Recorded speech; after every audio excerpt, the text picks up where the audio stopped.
Looking for a new podcast to add to your repertoire? Well, we recommend you check out the Manifesta podcast, where host Portia Mount explores the career paths of ambitious women and how they charted their own unique path to success. In each episode, she talks to an inspiring woman about current issues that are affecting women in the workplace. Together, they cover a wide variety of topics, including allyship among women, diversity and inclusivity in the workplace, how to handle burnout, and more. Listeners can expect to get thoughtful advice and hands-on tips that translate to every industry. The Manifesta podcast is out to change the way we see work, and what better time than now? There's no podcast quite like it, so check it out on whatever platform you get your podcast from.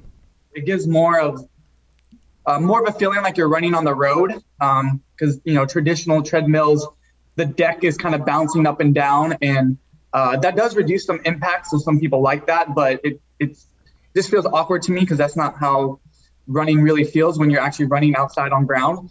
So the Peloton just feels as close to road running as you're gonna get, but it's still soft and forgiving. I mean, the slotted belts are nice, and then obviously like the screen is. It's a ridiculously nice screen. And the only really similar treadmills are like the Woodways. And to me, they're basically the same, but those are like 10 grand. So $4,500 is a pretty good price. And I felt like they were just as good. So I decided I wanted to get a Peloton for myself because I'm a professional runner. It's more than just your output, more than a bike. When you hear your shout out, you know it's all right. Let's go. We're cruising into the power zone. Clip in, set yourself free. Come on and take a ride with me. You know what you need to know and what's it all about. Everything you need, it's on the Clip Out.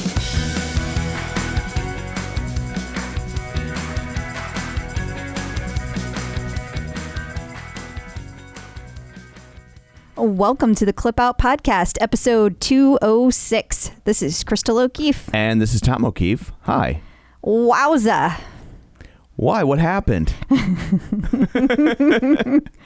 Everything. Well, I know that Peloton has had a rough week, but I would at least like to offer them one little shining ray of gratitude for announcing their recall before we recorded this week. That was kind of them.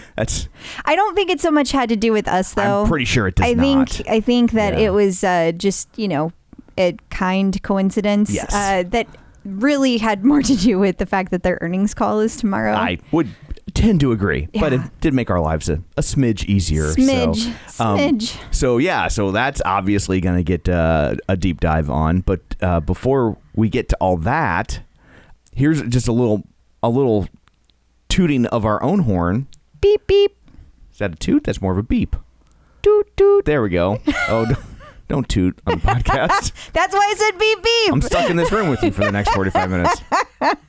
Look what happens. I went beep, beep, and you twisted it all around. I know. That's what I was banking on. So we won an award. We did. We won 2 awards, actually. Whoop, whoop. It's the Communicator Awards, and it's from, hang on, who's it from? It's from the Academy of Interactive and Visual Arts, and we received an award of excellence in not one but 2 categories. So let's go over what the categories were. The categories were hosts. So, although technically I think the categories just said host, so my guess is you won an award. Oh. And maybe it was you. You're a lot funnier than I am. I'm your Ed McMahon. That's what I think is going on. And it listed both of our names. Okay. Yeah. And then we also won an award in Best Individual Episode. These are under the podcast category. Best Individual Episode in Health and Fitness for our Monica Ruiz episode. So, which is pretty darn cool. Yeah, that was very cool. So kind of excited about that. Yeah. So just thought we'd share that. And now, thankfully, we will do our best to stop Crystal from tooting for the rest of the episode. So beep, beep. There we go. So beyond the Tread Recall, what do you have in store for people this week? Because there's lots. There's lots. I mean, we're going to talk about the earnings call, which is going to be wrapped up within the Tread. There's no way to disentangle those two at this point. There isn't. And full disclosure, we're recording most of the podcast tonight. We're going to record the other half after the earnings call tomorrow night. So it's going to be a little weird. And then we have to cover homecoming because despite the fact that this horrible craziness is occurring, like there was also this amazing weekend we have to cover. Yeah. Want to cover. And then we have our episode with Dr. Jenn where she talks about how do you find the balance between too much exercise and too little exercise. Okay. And then we have MetPro. We're talking all about sugar cravings today. Okay. And then tons of little things that were coming up in the news for Peloton and an instructor news. And I think that is all. Okay, well, before we get to all that, shameless plugs, don't forget we're available on Apple Podcasts, Spotify, Google Podcasts, iHeart, TuneIn, wherever you find a podcast, you can find us. While you're there, be sure and leave a review, if you would be so kind, just to help the people that come along after you know that we're worth checking out. We have a new review. Yay! This is from Sarah 11055. And she says, this podcast always brightens my day. Tom and Crystal are awesome and always have fun and interesting info on all the new Peloton updates / drops / releases. I blame them for my most recent Tonal purchase as well. Congratulations, Sarah. Always look forward to a new episode. And then the leaderboard name is Run for Chocolates. And it's Sarah from North Virginia. Ooh, me too. I run for chocolate And Sarah, since you got a Tonal, you can also check out the Superset, which is our podcast all about Tonal. It's just like this, except we talk about Tonal. Yeah. Well, thank you for the kind review, Sarah. That was really nice. Absolutely. And then also you can find us on Facebook, facebook.com/theclipout. While you're there, like the page, join the group, sign up for our newsletter at theclipout.com, where you'll get all the pictures and links and whatnot sent directly to your inbox. And you can also follow us on YouTube, youtube.com/theclipout, where you can watch these episodes in HD glory and see what fancy nerd shirt I have on this week. For the people that don't want to go to YouTube, I'll tell you just this once. It's Cuckoo for Cocoa Puffs. So there's all that. Let's dig in, shall we? We shall. Run, lift, and live with John Mills. So joining us today via the magic of ZoomTube is John Mills. Hey, John, how's it going? Doing great. How's it going? It's been a weird week, right? Yeah, there's some craziness going on. I mean, a little crazy, but I mean, some excitement, Yeah, that's one thing word. to call it. Yeah. Like I guess let's jump right in and just talk about everything that's going on with the tread. We talked last week about the fight with the CPSC. I guess we've been talking about that for a couple weeks, and then Peloton did a 180. They did, and decided to completely recall both versions of their tread, but for two different reasons. Yes. So we've got the Tread Plus, which we already have talked about. That's the one where we got the safety issue, where the horrible video of the child being sucked underneath. There's been injuries and a death that we're aware of. Yeah. And the injuries went up from a reported 39 to now we're at 70 injuries and one horrible death. And then on the regular tread, that is about the monitor that we talked about has been coming off, and that is due to the screws coming out of the console while running. No injuries reported, so this is more of like preemptive. Like a manufacturing issue, like quality control more I won't even say, I think it's like they didn't, I think the way that it's connected, I don't even want to say it's quality. It's more like not taking into consideration how much like slamming somebody's going to do on that tread, but at any rate, they're going to preemptively fix that. That's no one's been injured. So I think that is their attempt to get along well with the CPSC, given how things went down the first time. Yes. So that's where we are. And then like from a numbers perspective, we know that there's 125,000 of the Tread Plus. We know that there's approximately 5,000, maybe 5,400 of the treads out there. The Washington Post reported this morning that there's like a little over 5,000 treads out there. And I think only 1,000 of them are in America, and the rest seem to be primarily in Canada. In UK. In the UK, because they rolled out in the UK and Canada before they rolled out. They're only in select markets in the US. Yeah. Okay, so just to give everybody the rundown, and John, jump in. I know I'm just kind of giving. Pun intended. That's all good. Oh, jeez. That The was. rundown. Oh, jeez. I love that. No! Is that what we're going to call it? The rundown. If they had made a tread first, that might have been the name of the clip out. The rundown. The rundown. I like Okay. it. We get sued by The Rock. So both treads are completely taken off the market, and Right. they're holding them until repairs are done, and the software is going to be rolled out. There's going to be a change where an access code is put into your tread. It completely shuts off after 45 seconds of non-use. It is locked, and there will be an access code that you're not supposed to give anybody the code to. And then So don't write it on a Post-it note and put it on your computer screen. right, and Which that's I'll probably do anyway. Yeah. and I think- shouldn't do that. No, you should not do that. I shouldn't. And then I think that access code is going to eventually be on the Tread and the Tread Plus. I don't actually know that. I know it's directed for the Tread Plus right now. And then there's going to be a hardware change to the Tread Plus as well. They're expecting to do some kind of add-on to the back, which basically, I mean, I'm envisioning, they haven't designed it yet, but I'm envisioning it's going to look like the stuff we've already talked about, which is Yeah. those pieces that fit on there. But obviously they're Right. going to try to avoid any kind of pinch points.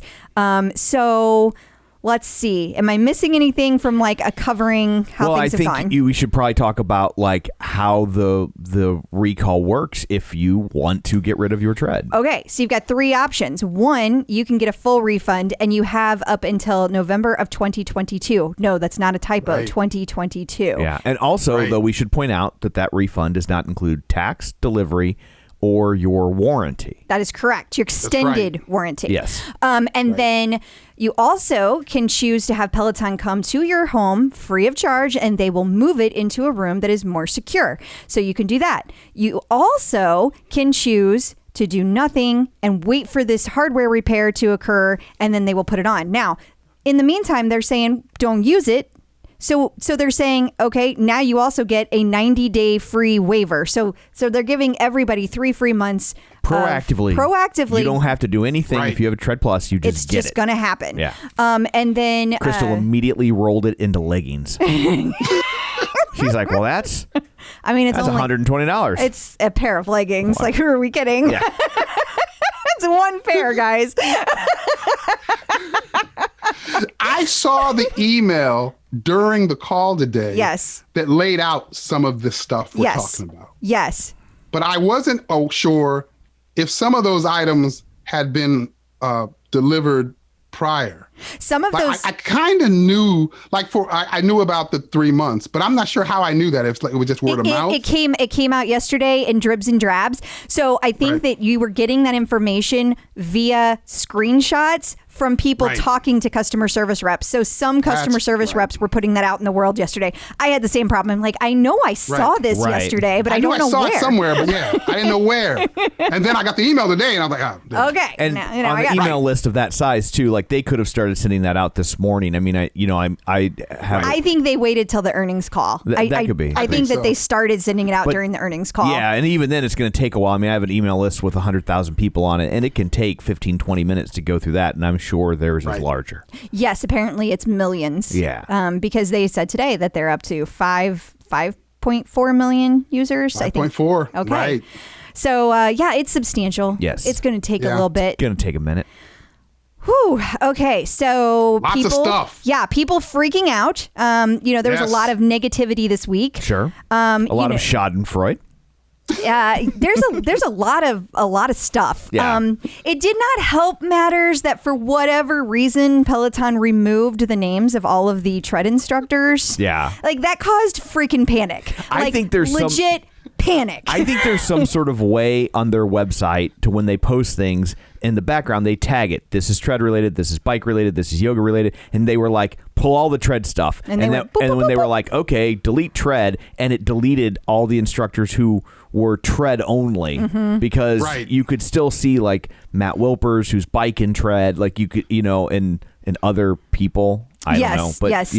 but who do both? I think I think the combination, like in totality, like yeah, that small error, or however that occurred, or the dribs and drabs of the information with regards to the 3 months, the messaging of how CPSC, I'm sure worded with them to say you should not use your treadmill.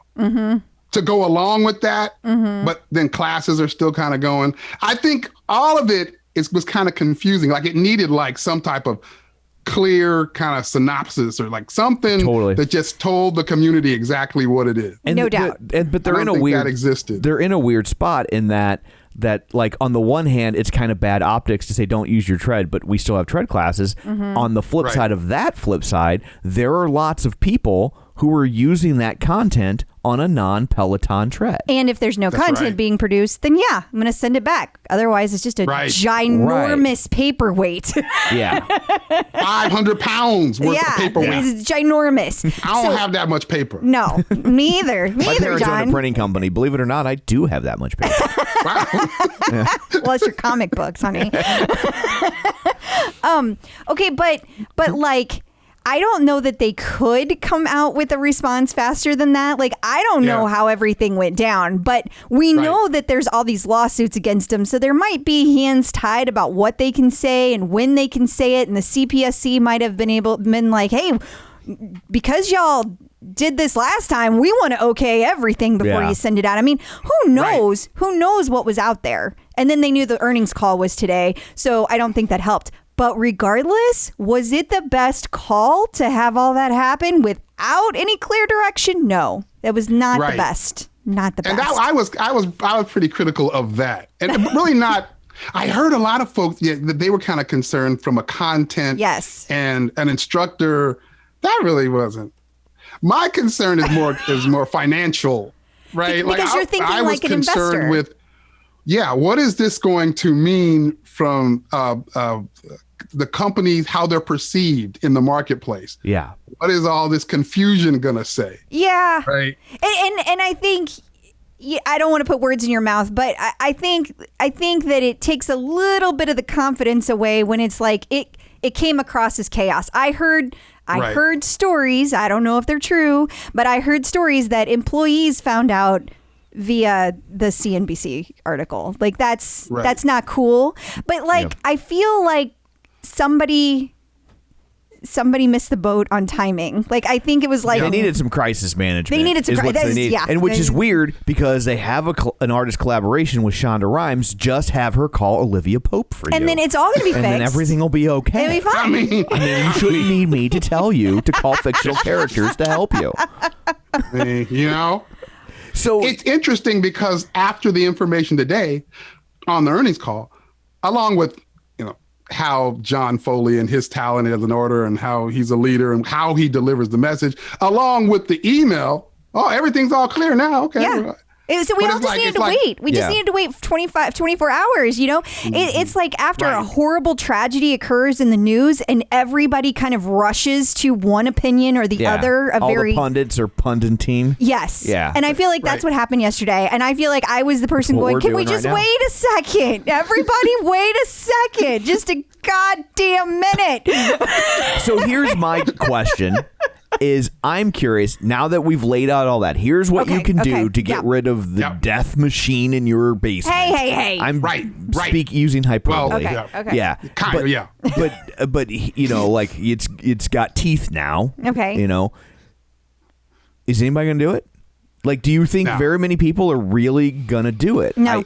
People who already weren't happy for whatever reason, those are going back. This is their get out of jail free card. Awesome for someone who purchased it and then they weren't really using it. And they're going, what am I going to do? And then I just fell out of the sky, a solution. Yeah. Or, who else benefits from this? Somebody who had it delivered and was like, I don't really know that I like it in that room. Let's move it over here. Yeah. I hadn't thought of that, but yes. Yeah. They're going to be like, like my dog won't stay away from it. I got to, my daughter's in this room all the time. She's got to go upstairs. Sure, your daughter's 35 years old. But she's not bright. I don't know. So it's, I don't think very many people are going to take advantage of it. I think most people that have it like it. And I think most people know that there's an inherent risk with any product of this nature. Right. And I think there will be some that are like, okay, you brought this to my attention, and they'll send it back. Or like we were talking about, people that are just like, I didn't use it like I thought I was going to. But in the grand scheme of things, I think the damage to Peloton here is more reputational than financial long term, because there's just not that many treads out there compared to bikes. 125,000 is nothing. How many bikes are out there, John? Do you know? I don't know. I just know totals of Connected Fitness subscribers, but I don't know how many, the breakout. It's a shit ton. I mean, it's a whole bunch compared to 125,000. So it is a small number. And then it's only going to be a small number of those that return. Right. You know? And a lot of those people that have treads also have bikes. Right. And so they might be returning a product, but they're not necessarily subscription. Right. They're not necessarily losing a customer, and then they might turn around and repurchase a tread when they push out a new one with modifications. Like that could very well occur too. So like I don't know that the damage financially is all that awful. I just want to I want to clarify, because I started to talk about this and then I went another way, and I am going to get an email about it. So I just want to clarify, all the instructors are back on the website now, and they're fine. They didn't go anywhere, because somebody is going to be like, they're all on the website now. I know they're back up today. That's my point. It was a mistake. Right. And your point, Tom, that's always been my concern, and it still is. Yeah. Reputational. Yeah. Like my statements are all about that. It was never really about like the instructors or whether they're going to be there or not, or whether or not they're going to do content or not. It's just the confusion and the issues and what that's going to do from a reputational perspective to Peloton. And that's still a concern in the back of my head. Yeah. Like, and how is that going to play out? Totally. And a lot of it's going to come down to what they do over the next few months and how they respond. And I mean, I have to say, not off to a good start. Well, yesterday was rough, but the steps they have taken I would say good. The last 3 weeks are rough, when they kind of tried to stand up to the CPSC and then kind of had to walk that back. And then they didn't kind of have their ducks in a row ready for an announcement when they did walk it back. So it's like, I mean, I just think it's not something they were prepared to handle big picture. You know? No, that's true. And John, I know you and I have talked, and maybe you and Tom have too, because I know we all have our own little conversations going. But it's like, part of it is the perception that like that they didn't foresee what was going to happen when they took this kind of crabby stance with the CPSC. And I think that leads to what you're talking about, right, John? That's like, that's part of what you're concerned about with this reputation thing. But at the end of the day, companies have this issue all the time. Don't you guys think this is just going to go? I mean, assuming everything is above board going forward, I think that it's going to be fine. It's a blip. Here's what I think a lot of people are unaware of, especially the Schadenfreude types I was talking about.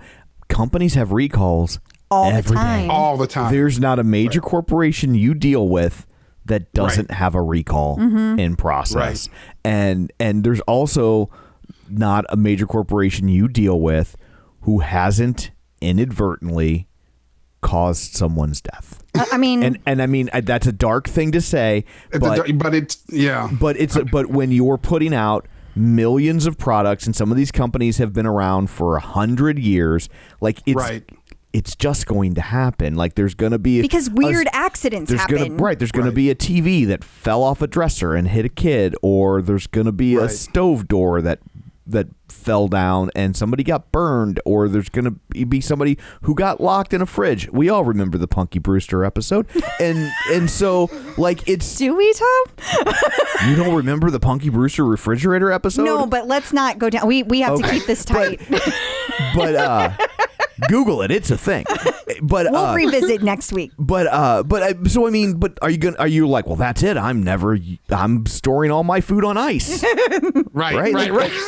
No, that's a good point.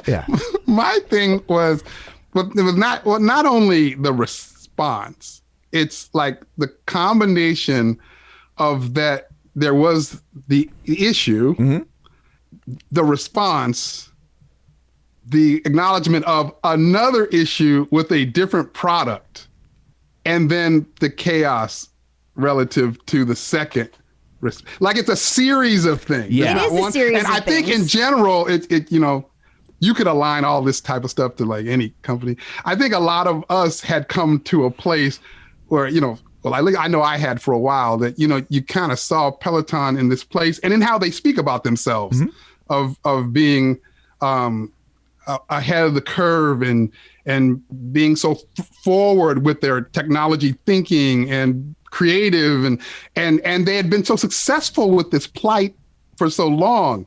So even though these series of things, maybe they're common across other industries or other companies, but this series of things here, I mean, that looked like a new thing to me. That gave me concern. Yeah.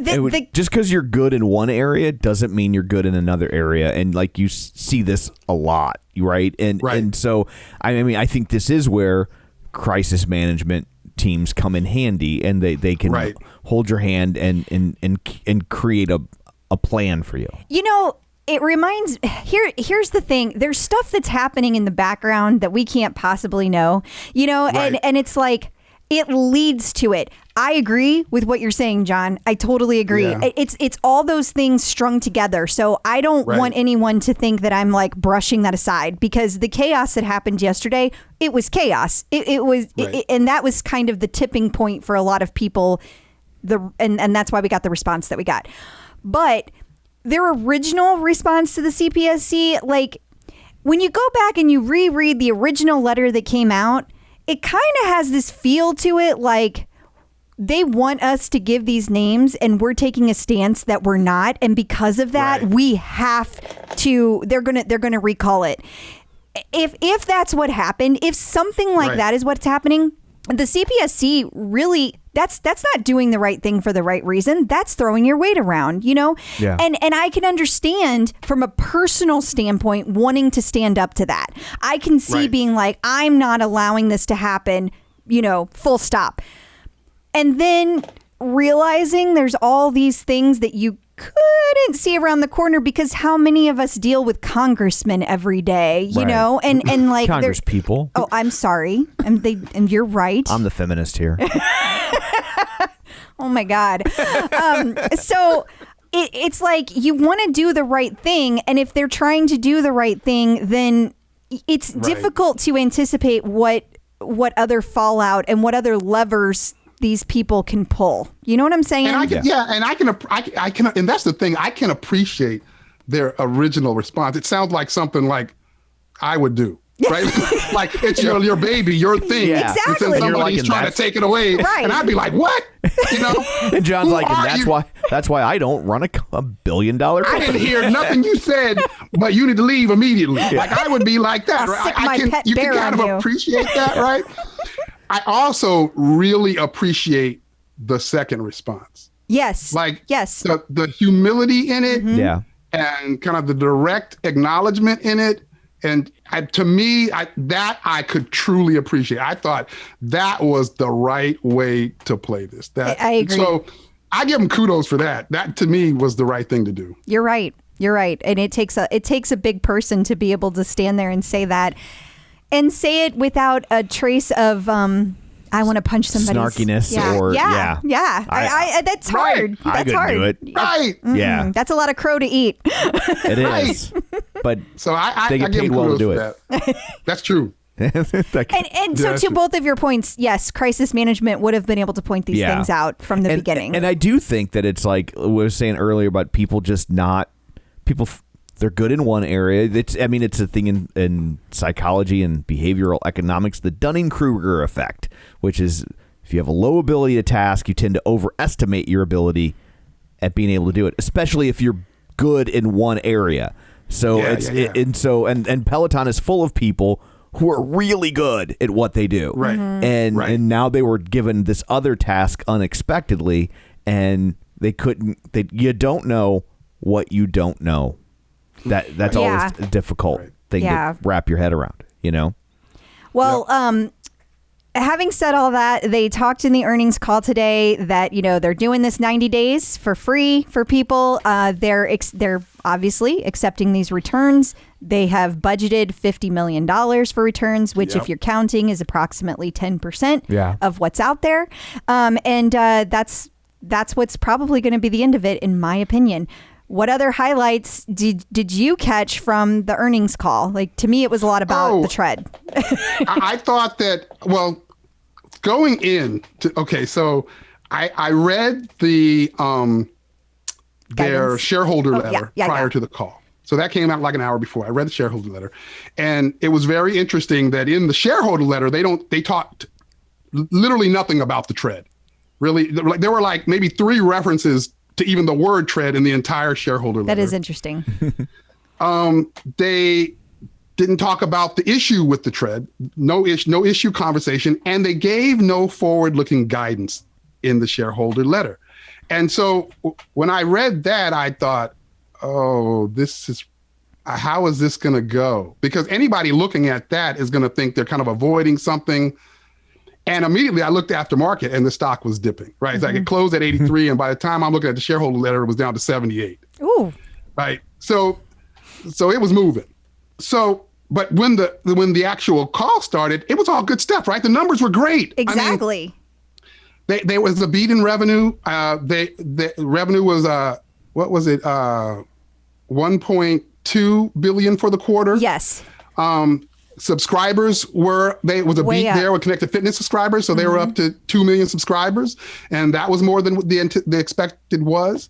They took a loss, but that was expected, a loss of somewhere around 8 million for the quarter. And I think the expectation was somewhere around 30 million in loss. So they beat that. The number of members were up from 4.4 to 5.4. So they gained 1 million members in the quarter. I mean, it was like, to me, it was just like all great stuff. It was all good. So while I'm listening to it, I'm like, well, okay. Well, and then they gave a guidance. Yeah. So even though it wasn't in the shareholder letter, they gave the guidance. And not only did they give the guidance as they're explaining their guidance, which is lower than this quarter, but we're going into their 2021 Q4, and Q4 and the following year's Q1 is normally the slow season. It's during the summer. So revenue is going to go down during that quarter, the upcoming quarter. I think their guidance was somewhere around 900 million for Q4. And last Q4 in 2020, it was 600 million. So there's still an improvement, even with the lower guidance. They gave estimates on what it was going to cost them from a connected fitness hardware perspective to do all of the recalls. And it was somewhere, I don't know, 160 million or something. I was thinking somewhere 150. around there. It was right about there. Yeah. And you build that into the equation, and you're like, okay, well, that's not that bad. And then it was like 10 million for the subscription loss, and you're like, well, that's not that bad either. And then they started talking about the fix for the Tread, and they're expecting that'll be ready by July.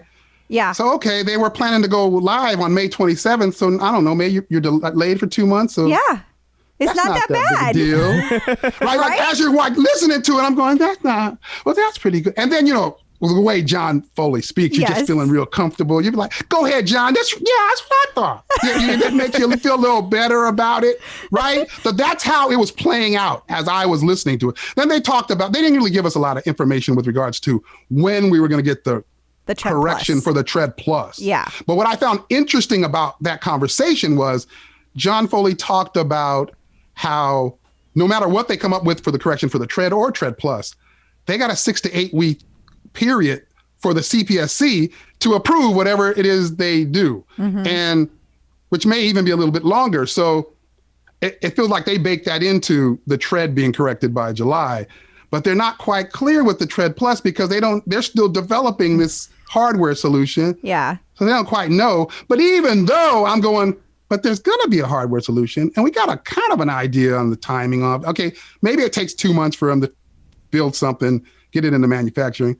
And then you add another month or 2 on top of that. Okay, 4 months from now, maybe 5 months. Yeah. Like everything just started to feel like, this isn't that bad. Well, maybe it really, a year from now, we're just back to the same thing. Well, it really kind of makes you wonder, like when you see it through that prism, what were you really fighting about in the first place? Yeah. That's a good point. Right, That's a really good point, Tom. I mean, because companies, like I said, companies have these issues all the time where it's like, I had a Battlestar Galactica toy that got recalled when I was a kid because you shot a little rocket and some kid choked on it, right? So I mean,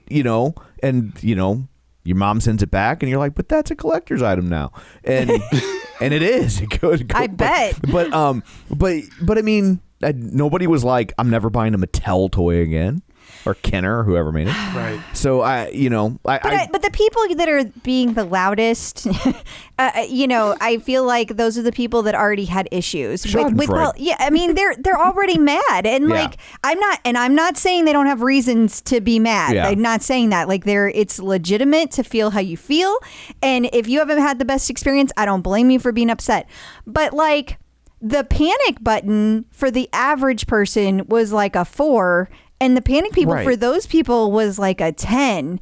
I don't feel like it was panic as much as it was joy. Yes, like I'm being nice. Yes, Tom. Yes, I mean, that's why I keep saying Schadenfreude. Like if my ex-wife got struck by lightning, I'd be like, well, that makes sense. That adds up. Yeah. That played out like I expected. Yeah, I'm surprised it wasn't a little sooner, but it's funny. Like I was watching the market while my mind was kind of processing this. I'm watching the market. So like I said, it starts at 83, then it's aftermarket, and it starts to dip to 78 as John Foley's given the statement about, okay, this is what happened. We made the wrong move. Now we got a better statement. He's saying his whole thing, and it drops 78. And then as you listen to it, I'm watching it, and it starts going like right back up. And by the time I got off the phone, it was like at 87, 88. Yeah. Like because everybody, I think, the market was reacting in the same way I think I was. Yeah. Perceiving. Your mental feelings, everybody else was experiencing. My mental process seemed like it was like, it was just like riding the wave of the market. Right? It was crazy. But yeah, I thought that the call was extreme. And then in the middle of the call, I get the email with all this clarity. Right? Like, so I'm going through this wave of going back up, and I get an email that goes, you know what, John? And here's everything laid out for you. That's exactly what's going to happen. Have a nice day. Thanks, John Foley. Like he was in my email and on my computer. You know what I mean? And now you feel better. Right, and I felt better. And then you texted me and said, we're about to record. And I was like, you know what? This is a great day. You put your Grandpa Shark shirt on and you felt all better. I went upstairs to get my Grandpa Shark shirt. I didn't even iron it. I just felt so good. I just threw it on. But yeah, I think it went good. I thought the earnings call was extremely helpful. During the call, one of the analysts asked the question that we were talking about earlier about their perception in the market. Yes, yeah. Like how's very that direct about it. He was very direct. And I thought, this has gone so well. I'm like, well, what'd you ask that for? I know. Because he's an investor. Because he's an investor and he wants to make sure they got a good answer. He was one of those people in the OPP at a 10 yesterday. Yeah. That was who he was. He just came out with it. Well, how are you going to get back the confidence of the community? Yeah, he's like, come on, John. Right. And then John Foley did his leadership kind of orator kind of person thing. And he just really casually and confidently kind of answered that question. Like, we're going to, it's going to be challenging and we're going to have to, humility. Yep. Yeah. It just, at the end of the day, it was all good. People still want the instructors, and that's ultimately the brand, is the quality of the instructors.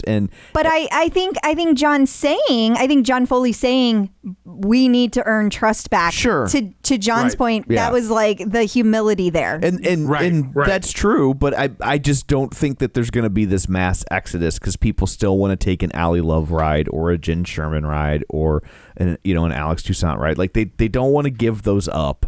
And in the grand scheme of things, most people are unaffected. Most people are on their bike looking over at this tread story going, how about that? Mm-hmm. And it's, If there was going to be I never expected to be a big effect of people returning all these things. Yeah. But even if there was going to be something grander than I thought, anybody who listened to that, I think that would have limited that a little.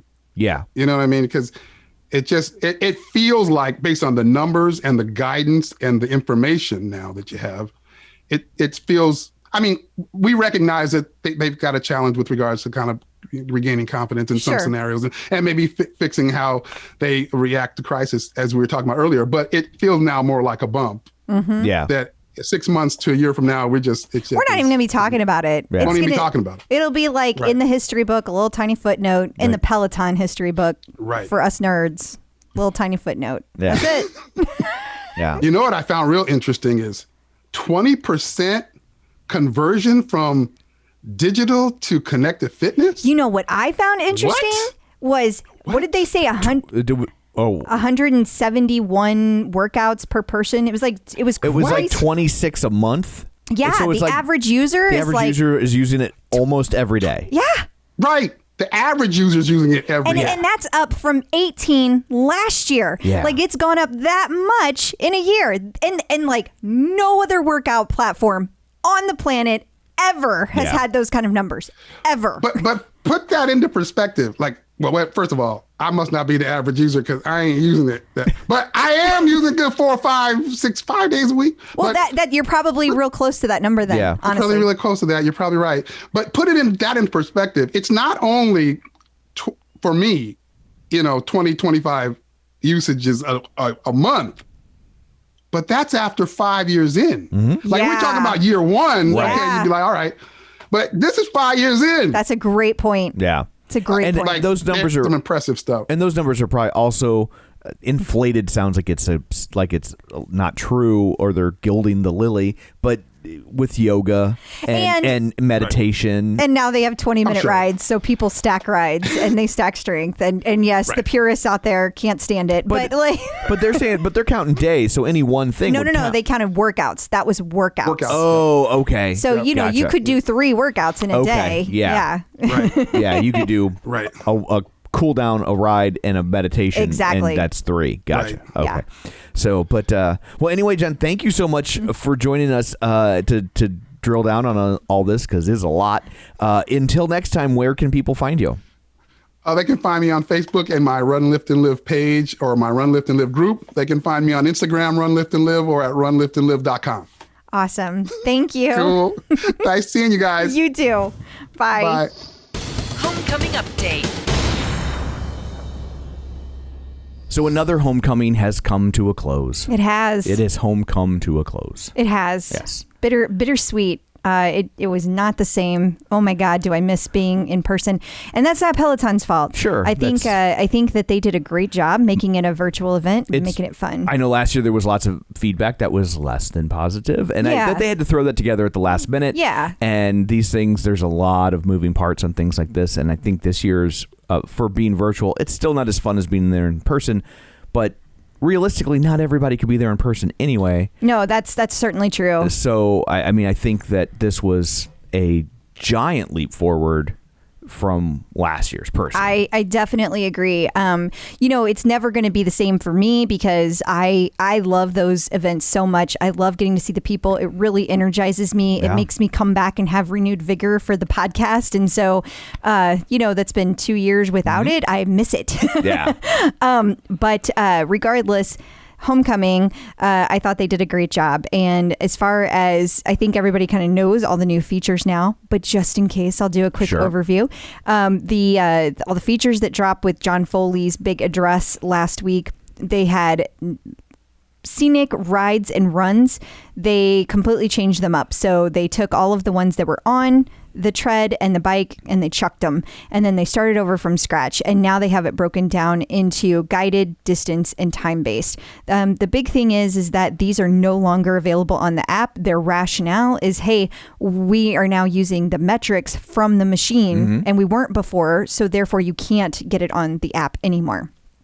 I don't know. There's people that don't think that that's really true. That they think that there's ways they could have walked around it. They could have offered both, but they don't want to offer both. Right. They want this to be a better feature. And there's also a lot of people that say, well, so much is available on the app. Why am I paying more for my subscription when I also bought a major piece of equipment, and the people that didn't get it for $15? But on the other hand, then you have people that say, but I have the bike, I am paying the higher price, and I don't have a tread, so now I can't get it there either. Right. And so but you didn't buy the piece of equipment that goes with it, so it's just a better, best kind of thing. Yeah. It is what it is, whether, people agree with it or not. But as far as the actual scenic rides, the scenic rides and runs are really cool. The ones that are guided by the instructor, they're very short because obviously this is their very first offering. Right. But it's great to have the instructor talking to you the entire time. Like they're telling you where to go. They're like telling you how fast to go. It's basically like class, but you see them outside running, and it feels like they're running with you. The ones that change the speed as you go faster or slower, I think it'll get better with time, but I didn't really feel like I noticed a huge difference. Maybe I just don't go fast enough to notice a huge difference. I don't know. That did not impress me as much, but I think it's a cool feature, and I think that it's necessary for them to have. And then as far as the time based, I mean, it's just the downside of that is that it seems to loop. Like it's kind of a short window of scenery, and it's on a loop. It's like the background in a Hanna-Barbera cartoon. Yeah, exactly. And then, but yeah, this not having them on the app though, people are really, really mad. Also, there's a lot of classes that were only available outdoors. So let me not start over, but let me just go with this next feature, which is called Programs 2.0. So they had all these programs that were like, Road to the 5K or, Power Zone, Getting Started, that kind of thing. Well, they added new ones and they refreshed everything that existed. So the good thing is now they're not just like, hey, here's a collection of classes, take them whenevs, because that's what it was before. Now it's like, we recommend you take them on these days. We recommend you take this many classes a week, and they don't let you progress until you finish those classes in a given week. Yeah. But downside is they had all these outdoor classes that you could take, right? Especially for the running. There weren't that many outdoor classes that were long to begin with. Now they're locked up within the marathon program. You can't get them unless you're in the program.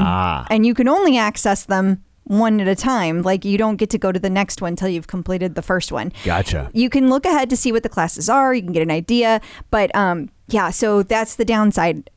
Then again, it makes for a more cohesive experience that's actually prescriptive rather than just do whatever you want. And so I don't know, you can't have both, I guess, at least at the moment. Then you have Strive Score, which was announced, and that's a personal score to track your fitness. Okay, so just for people who may not have watched all of the things, I just want to reiterate here, you are not supposed to use that score to go higher and higher and higher. The idea is that you take it class to class to class, and you should, in theory, if your heart is getting healthier, you should be able to do a higher output and keep your Strive score exactly the same or lowering. So your heart should work less while you're going harder. Okay. More output equals less Strive score is what you want. Okay. So there are people that do not understand that, and they are not going to use it correctly. So just putting that out there. And then you can hear all the details from actual doctors and stuff telling you that if you go to the Health and Wellness Council panel and you listen to it, which is up, I believe, until the end of the day this coming Saturday. Okay. Okay, so then... And that would be Saturday, May 8th. So for people that listen to this later, they know what that is. Yes, so thank you for clarifying. And then the other thing that they did is they had one of the panels was all of these different champions that they had, like Usain Bolt was one of them. And then the cool thing about that is that Usain Bolt was then on the ride to greatness. He was on the leaderboard. A new little detail with that, he was on there as a special guest. So you could see, like, it didn't show you his actual leaderboard name. It said special guest, and then it said Usain Bolt. So people could follow along, and you could filter just on him to see how you compare with cool. Freaking Usain Bolt. I mean, the fastest man in the world. Yes. On when he runs, not necessarily on the bike. Is he still? Like, I'm not being I think shitty. So, but I could be wrong. You can only hold that for so long. Someone will be faster as you get older. That but broke a record this year might now be. I don't know. But he's still like. He's in the top 5. Yeah, I was just curious. Yeah, I don't be dogging on Usain. No, I know nothing about sports, and I was like, and I do kind of know that name, and so I'm like, by the time I know the name, it's like, is Meadowlark Lemon still the greatest basketball player of all time? Like, I don't know. No, right? No. Like, that's... I don't even know who that is. He's one of the Harlem Globetrotters. I thought so. Yeah. But yeah, so that's pretty cool that they did that. Also, they announced they're going to be putting out the pause button later this year. I'm not even going to go there. Yeah. So many are happy. So many are not. Yeah. I don't really care. They're like, oh, the leaderboard. Like, I don't understand. Is there like a side betting pool on the leaderboard that I'm not familiar with? Like, why is anybody that invested in it? I don't know. I mean, to me, it's not about the leaderboard. It's just about that, like, give yourself 30 minutes. I mean, if you can't just, I don't know. To me, if I have to hop off the bike and grab something, I hopped off the bike and grabbed something. I don't need to pause my ride. And I get that, but like at the same time, like if it's then don't hit the pause button. What do you care? Right, but people don't want one. They want it to be. They want our rides to be the same, and it's like it's not a 30-minute ride if you pause it for 15 minutes. But we don't even know what the parameters are going to be. Right. Are they going to let you pause it for a certain amount of time? Is it going to be forever? These are things we don't know. Plus, Tom, people just don't deal well with change. Have you not noticed that? Do you remember the complaints we got when we changed our sweepers? Good Lord. You try to do something nice for people. I know. But like, seriously, you can't please everybody. No. I'm teasing you guys who complained. Like, I'm not trying to pick on you. I'm not. And then some of the there were lots of other panels. I'm not going to go into all of them. I do want to mention that the homecoming member meets were kind of, in my opinion, the breakout surprise hit this year. People were really scared of them. They weren't sure what to think, you know, especially for those of us who are a little like shy. But you know, people had a ton of fun, and it was only 2 minutes. You could extend, but you didn't have to. You could just be like, "Oop, done." And I have to give a special shout out to Adam, who he had everyone he met on the member meets do 10 burpees with him. And in our clubhouse over the weekend, he claims and he was very confident that he had over a 90% success rate. And he kept track. Like he did. He had an exact tally of like he did 45 of them, and he had he had real numbers. I'm making up numbers, but like he had clearly kept a tally, or he's a really good liar. At the end of the day on Sunday, he had over 1,000 burpees from the weekend. So like, I mean, my hat's off to him. I thought that was really cool and a really creative way. Although I'm glad I didn't come up against Adam, because I would have declined. I would have been one of his like negatives. No. I would have just literally burped. There you go. Yeah, well, your son Brian would be like, yeah, you would. That's an inside joke. I thought it was really cool that in the member meets that they would like, there were surprise appearances from instructors, and people got matched with instructors. I thought that was really cool. That's a really good point. I know that several people were like really blown away whenever they had the instructors show up. I don't know if all the instructors did it or just some. I know that I heard that Allie Love did it, and Dennis Morton did it, and Kristen McGee. I know there were several, but I don't know if it was everybody. Right. Some of the other panels, Usher and Allie Love, they talked through kind of like how fitness and dance and music kind of all come together. But also at the end of it, they announced that there is going to be a cardio dance class with Usher. That was the big takeaway from that. And then I already talked about the Health and Wellness Council, the mom panel. The big takeaway in that one was talking about mom guilt. And it's nice to know that even our instructors, they suffer from mom guilt. Yeah. We're not alone. I'm a dad and I suffer from mom guilt. No, you don't. You never feel guilty about anything. That's because I make good choices. Oh my God. This is what I deal with every day, guys. Kristen McGee and Jewel, the artist. Okay, I think this was my favorite panel. It was my favorite panel because, I'm from the 90s, like the 90s were my high school time. So, you know, Jewel was like kind of a special time for me. Sure. But the thing is that even if you don't know who Jewel is, like hearing her talk so candidly about her childhood trauma and how she went through that and like lived in a car. But no, she didn't. I mean, she talked about this. She didn't dwell on it, but she took all those experiences and she like used meditation and yoga to be in a better place healthily. She did it like intuitively. It's not like someone said, you need to practice meditation, do these things. She just started doing. In fact, her writing was a form of meditation for her. That is how, like the very first song she ever wrote, she told the whole story about the song Hands. She wrote that, or no, I guess it was a song she wrote in that time frame. It wasn't the first song. But she talked about how she was going through this kick and she was just watching her hands and what they were doing because it was kind of it was kind of showing her how she felt, like she was reading her feelings through her hands, and really she was just being aware. She said, Right. but she didn't know that's what she was Didn't doing. have that language. She didn't have that language.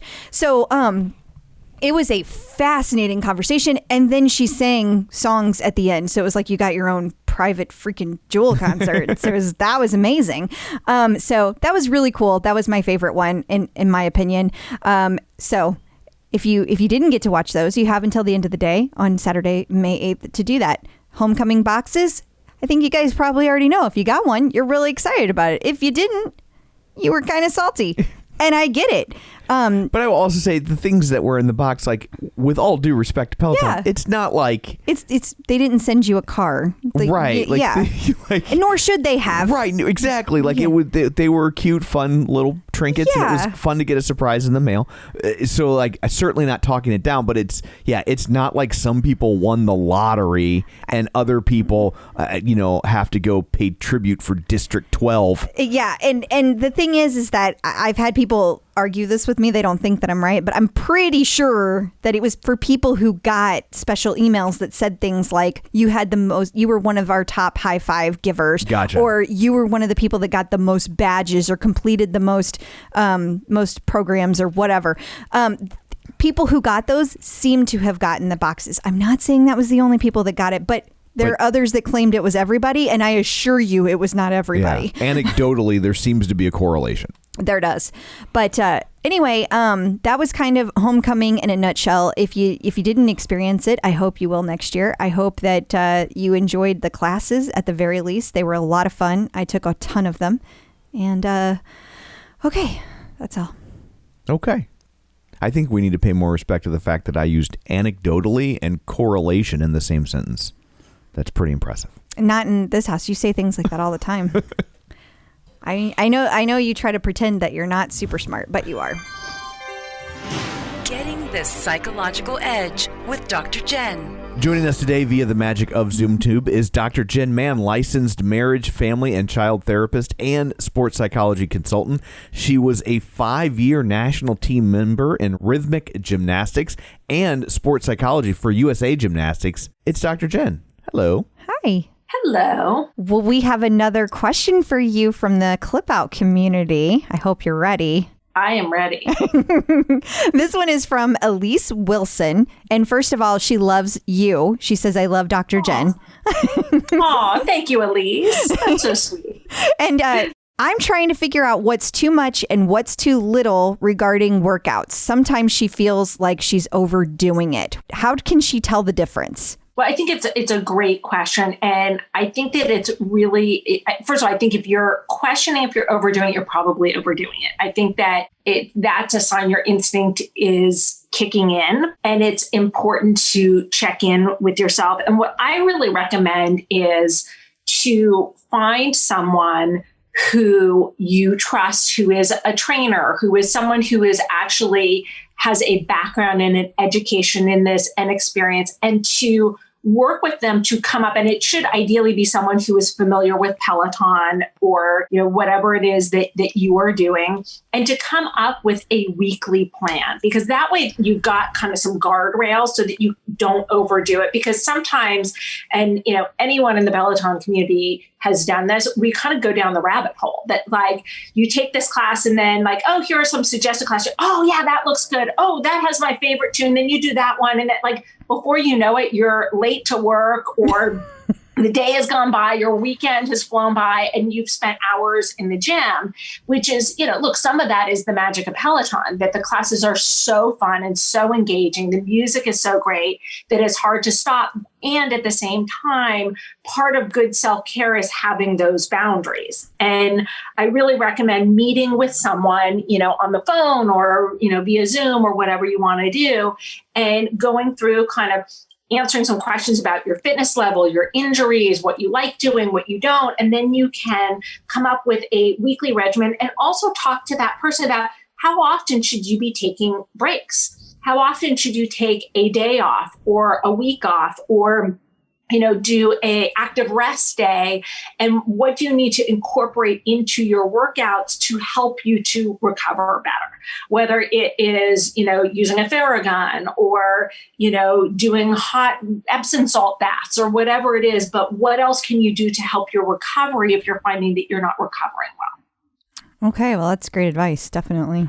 Yeah, I think a lot of people struggle with rest days. I know you have in the past. You feel like it's being like it's lazy, or it's not a real thing. It's just an excuse for the week. Also, I'm just going to bring up a ladies only issue. Do you ever struggle with like your cycle? Like, it's like sometimes I have like times of the month that I'm super, super like energetic. And then I have others where I'm like, if I do anything, it's like, I cannot be bothered today. And so maybe that's why I didn't start exercising until I was 50. I finally hit menopause. It's your cycle. And I'm ready now. Male menopause. Seriously, like I try to squeeze as much in as I can when I'm feeling good, because I know there's going to be at least a week where I'm feeling like shit. So, and I think that if you know that that's how your cycle goes, you want to talk to your doctor and find out, is there anything that you can do to sort of help that? And, whether it is, there are a lot of people, if it's mood related, who will work with their doctor and take like 10 or 20 milligrams of Prozac that can really help PMS symptoms, or who will take some Advil or Excedrin preventatively if they get really bad cramps, or go on birth control pills just to manage sort of cramps and side effects. So I think it's important when your cycle impacts your workout to talk to your doctor and see if there's anything you can do. And then in terms of kind of the psychology of it, dealing with it, if there's a clear pattern, then you may want to even look at your workout in terms of like a 4-week cycle, and kind of do, instead of just doing the same thing every week, do different things at different weeks in your cycle. It's your cycle. Exactly. Okay. Well, I kind of turned that into my question. I know. You hijacked it. Sorry, Elise. That's okay with me. Well, hopefully we got enough of Elise's question answered before Crystal jumped the line. Yeah. So until next week, where can people find you? You can find me on social media, Twitter, Facebook, Instagram, the works, at Dr. Jenn Man, 2 N's on Jen, 2 N's on Man, and my weekly InStyle magazine column, Hump Day with Dr. Jenn, and, all over. I show up everywhere. You just never know. Awesome. Thank you. Peloton in the news. So, TechCrunch this week wrote about Peloton's leaky API and some privacy issues that Peloton was having. It's been a week. It's been a week. Like, that's... Okay, well, at least they found a way to keep this story out of the news. Oh, yeah? Well, we got bigger news. We'll just recall a product. No one will be talking about that leaky API anymore. So, yeah... Do you know what an API is? It's like some sort of like coding magic that makes things talk to each other. Yeah, and I don't know. I didn't want to assume that everybody doesn't know or does know that, but yeah, that's exactly what it is. And so it's like it's how all of our products talk to each other. It's like how like the Apple Watch still knows how to talk to the Peloton, or the Peloton knows how to connect to your Bluetooth headphones that were not made by Peloton. There's like here's a little code. That's right. A little back door. And then you tell it things. You type and you in give it Joshua commands. and it works. That's right. Yeah. Well, okay, so their API, one of their APIs, I'm sure they have a ton if it's anything like my job. Yeah. But one of their APIs, okay, so you know how like on our profiles you can say, oh, I want a private profile so not just anybody can follow me? Right. So yeah, on this API, turns out people could totally go in and get all the information that's on your profile, even if you had it marked private. Whoops. Yeah. So, I mean, not that they shouldn't fix that, or to trivialize it, but like, is there really anything all that it's a fair question on your? And there really isn't. Like, so it's your age, it's your weight, and maybe your hometown, and then of course your workouts, right? Like your workouts, but. The concern is that there's a lot of bad people out there. So in theory, they could take that and match it up with your information and your social media information, figure out who you are and then steal your identity. That's really the big concern about it. It's not that they see these things and they're going to do anything with that specifically to you, but it's that they could specifically take it and use it to do something on social media, especially when we have a lot of very high profile people out there. It's a little concerning. Yeah, I mean, there are a lot of celebrities on there that I'm sure they don't want the whole world knowing, but for the average rank and file person, like, are you freaking out that somebody knows you're 48 and you weigh 160? I mean, I wouldn't be freaked out about that, but again, there are people like... Just for the record, I was using the royal you. I was not revealing Crystal's age or weight. He was not. God damn it.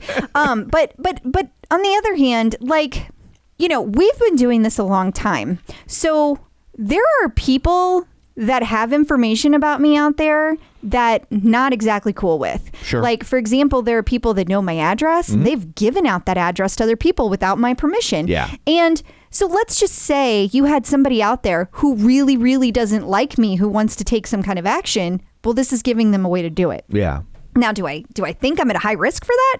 No. Am I super concerned about it? No. But are there people who are? Absolutely. The bigger issue is, in my opinion, what else is out there on these APIs that's not protected the way it should be? Right. Because Peloton, I guess there's some kind of review board that like security people go in and they like check out this stuff and then they report it back to Peloton. And there's like a 90-day window that they have that they don't put it anywhere. They don't report it out in the media.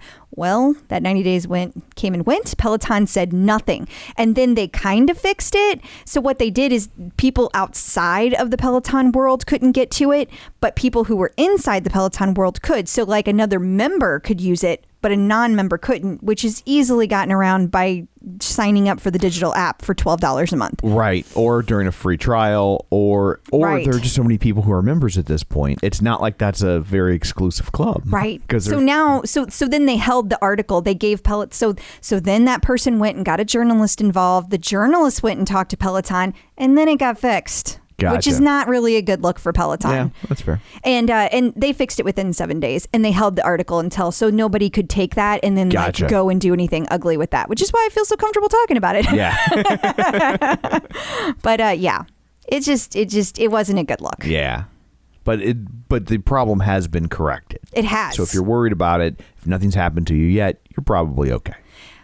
Peloton posted on their Instagram and presumably other channels about Teacher Appreciation Week. Yeah, so each of the instructors gave a shout out to a teacher who has made an impact on their life. I'm really curious, Tom, did you have a special teacher that like just really stood out to you in a good way?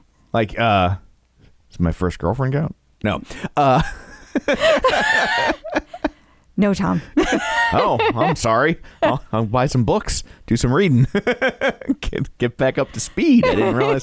No, I had an English teacher in 8th grade, Mrs. Siefker. I'm actually friends with her on Facebook, and I enjoyed her class a lot. It was like she made reading fun, and I was always a reader as a kid. I still am as an adult, but she, like, we got to read The Hobbit in her class, and it was just funny because I hate those books, but I like The Hobbit, but the rest of the books, ugh. But yeah.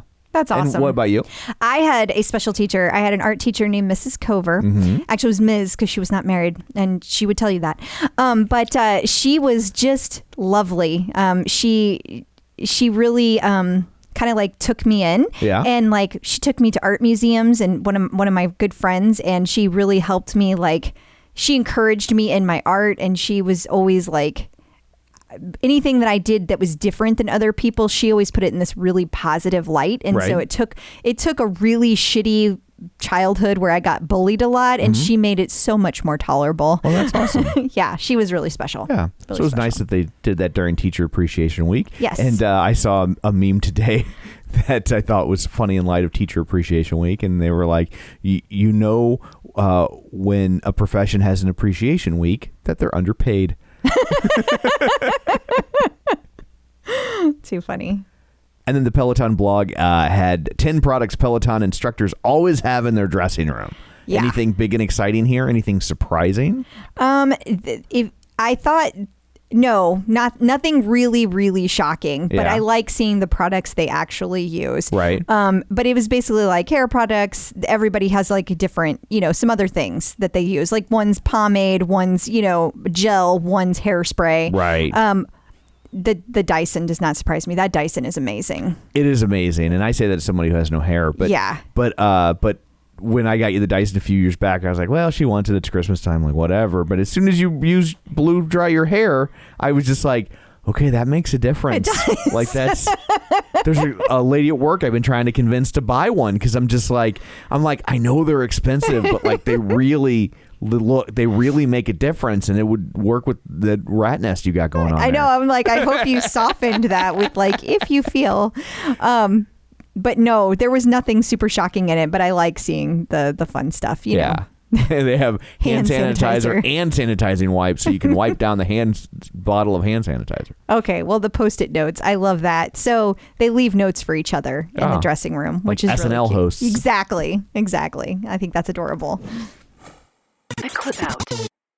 Joining us once again via the magic of ZoomTube is Angelo from MetPro, and I guess last time we were talking Yes. about you started talking about how it's kind of reduced your craving for chocolates and sweets, and that kind of leads in to this week's question. It does. Yeah. Michelle Turner asked, she wanted to know, she can't stop the sugar snacking after supper to bedtime. Sugar, sugar, sugar, sugar. Sugar. Are you sure? Sugar. Shouldn't be one more sugar? Okay, there you go. I got the some of the Archie I stuck in my know. head. Sugar, sugar. Don't have to pay for it. Da, da, da, da, da. Oh, yeah. That's okay. I'm Facebook friends with Ron Dante, the lead singer of the Archie, so I'll get him to. Are you really? I am actually. Okay. Well, that's a whole nother Yeah. rabbit hole. So anyway, Sugar. yeah. How do we deal? So I love getting just, super real on these conversations. So it's just super truthful when it comes to sugar. You know why it's hard to break the sugar habit? You know why it's hard to stop eating chocolate? Because it's delicious. I think it tastes great. Yeah. That's the truth. And here's what people they say, because you actually made a comment which made me think of this, Crystal. You said that I really, you love chocolate, but since you've been on MetPro, your sugar cravings have reduced. They have. So I'll explain the science behind that. There's two things that make us want to eat chocolate. The first is chocolate's delicious. So we enjoy eating it, which makes us want to have it. But there's a second reason. There's actually a biological addiction that our body gets to sugary foods because our bodies actually run off of sugar. It's called glucose or glycogen. Right. And so what happens is, especially when our blood sugar destabilizes, that's when we can get hit with some pretty nasty cravings. So we destabilize our blood sugar. There's a number of ways you can, but there's two primary from a day-to-day basis. And that's one, going too long without eating or eating balanced meals. And two, eating sugar, oddly enough. So when you're in a routine of eating smaller meals throughout the day or eating at least at regular intervals, it has a side effect of stabilizing your blood sugar, which means that now you only have to combat one challenge, and that is the fact that chocolate tastes good. You don't also have to deal with cravings from chocolate tasting good, then also your body telling you, I need sugar now. And that's why we hear this so often, that when somebody's following a program that they're reasonably, nobody's ever perfect, by the way, but reasonably consistent with, the sugar cravings go away. But let's also be honest, it doesn't mean you're never going to have sugar again. I don't want to live in a world without chocolate, personally. That's just me, but I don't want to live in that world. Amen. But when we have an objective, how do we break that habit of having chocolate every day or every night? That can be a little bit harder, but it can be done. So most people find, and everyone's body's a little different here, but most people will tell me, once they've kicked the sugar, if they stay off of it for 72 hours, they see a radical reduction in craving for it. That quickly? That seems really quick. It does. 72 hours.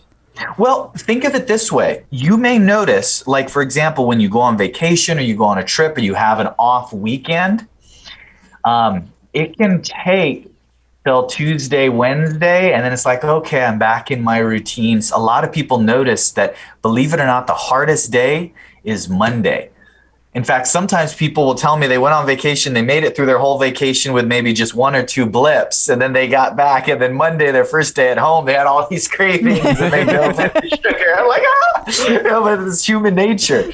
But usually within 2 to 3 days of consistency. And why? Because it takes out the big ebb and flow of that blood sugar of, oh, I just got that sugar hit. And so your body releases a bunch of insulin, brings that sugar level back down in your system. And then all of a sudden it overshoots and now you're craving sugar again. And so instead of having this go on where it swings up and down, you have these tiny little ripples instead of these major waves in your blood sugar. And so that's why having meals throughout the day and a strategy of getting those meals and coming back to time management and good, quick prepping techniques and things like that all play a part in helping you gain mastery over it. That's interesting because recently we were on a little vacation, you might remember. And were you? And I definitely enjoyed all of the things that I wanted to enjoy. But when we got back and I went back to my regular routine, it wasn't as difficult to shift back. And I think that speaks to what you're saying about because Coach Dallas drilled into me, you must have the snacks. You must have the snacks. And so I think that because I had that more even playing field, that it was easier for me to jump back in, to your point. So that's fascinating. And just basic math is it's going to be easier to avoid cravings when you're not hungry. True. Yeah. Yeah, I was really surprised. There's something to be said about that as well. I'm just saying it's never been a problem for me in the past. I can be not hungry and definitely crave. It's not a problem. That's your superpower, Crystal. It is. I was normally when we go on vacation, like it's not unusual for me to come back and like get on the scale that first day and go up 10, 12 pounds. Yeah. And this time I came back on the scale, I'd gone up 2 pounds. Yeah. Which I think for a week away.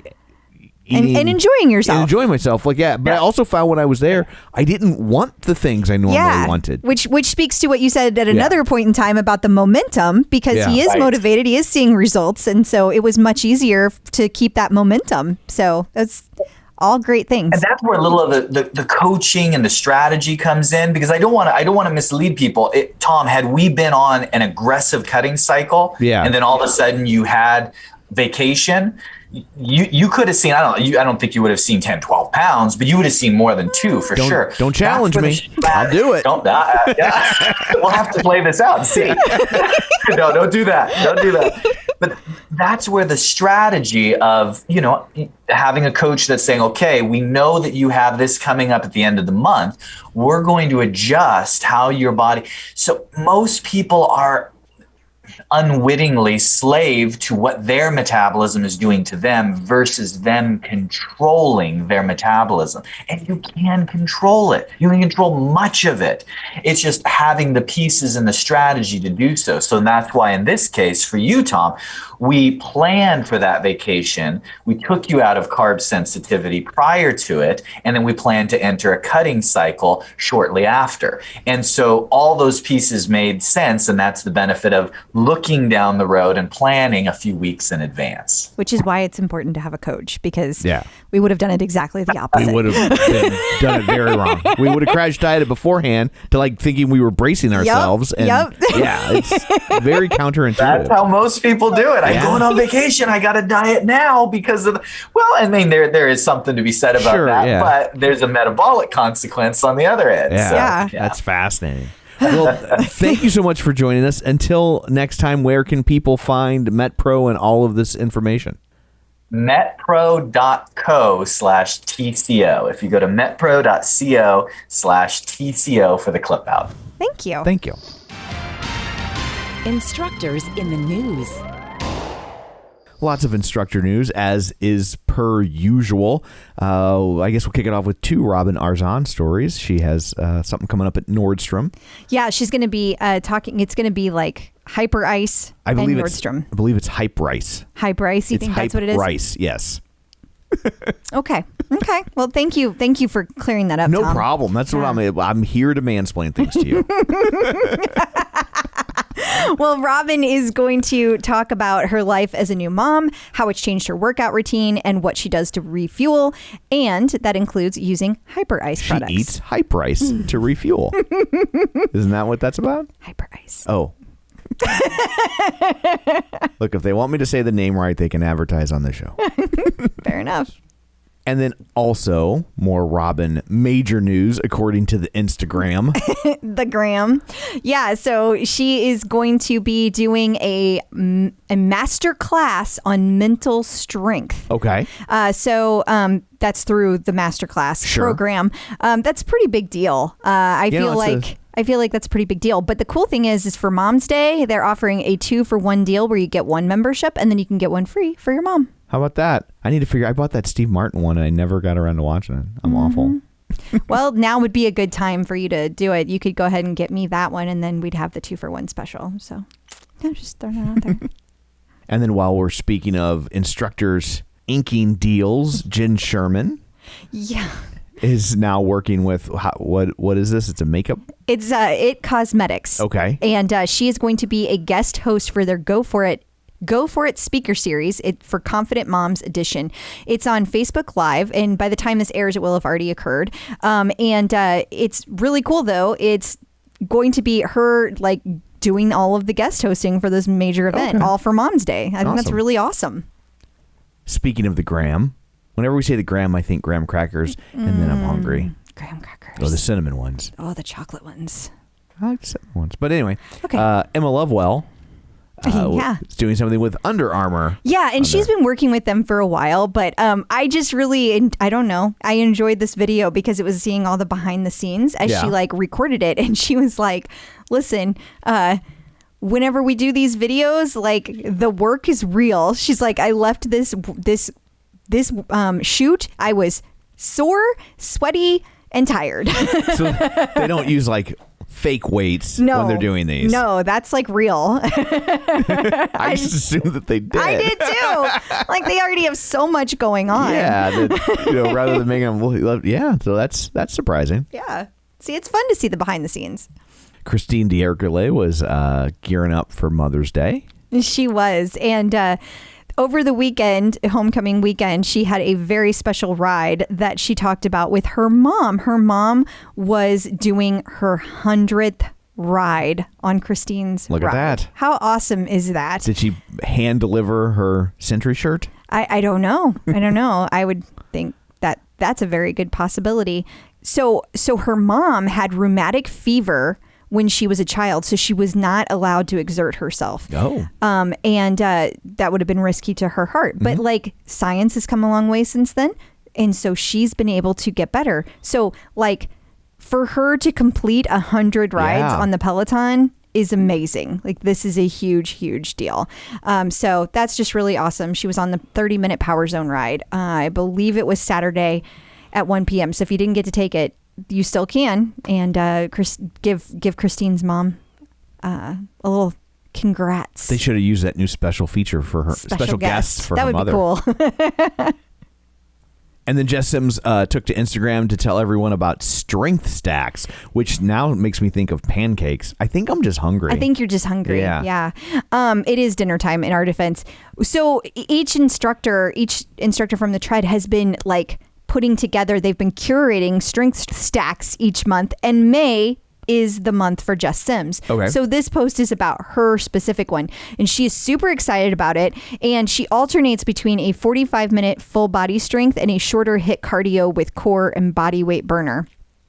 All of them include a warm-up and a stretch afterwards. So you've got plenty you can get all of the things you need from these strength stacks. So I think that's really cool. I like seeing how much the instructors enjoy putting these together. Also, she's really hard instructor, so I bet that's very challenging of a stack.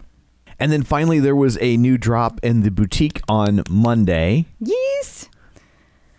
Mine has shipped. Which is why I'm insisting Hyperice pay us before I say their name right, because we need the money after Monday. Oh, stop it.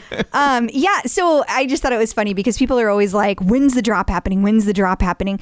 And, it's like, I know they're coming soon, but this one has been all over the place. Like, it was like, oh, it's going to be last week. Nope, it's going to be next week. Oh, it's going to be soon.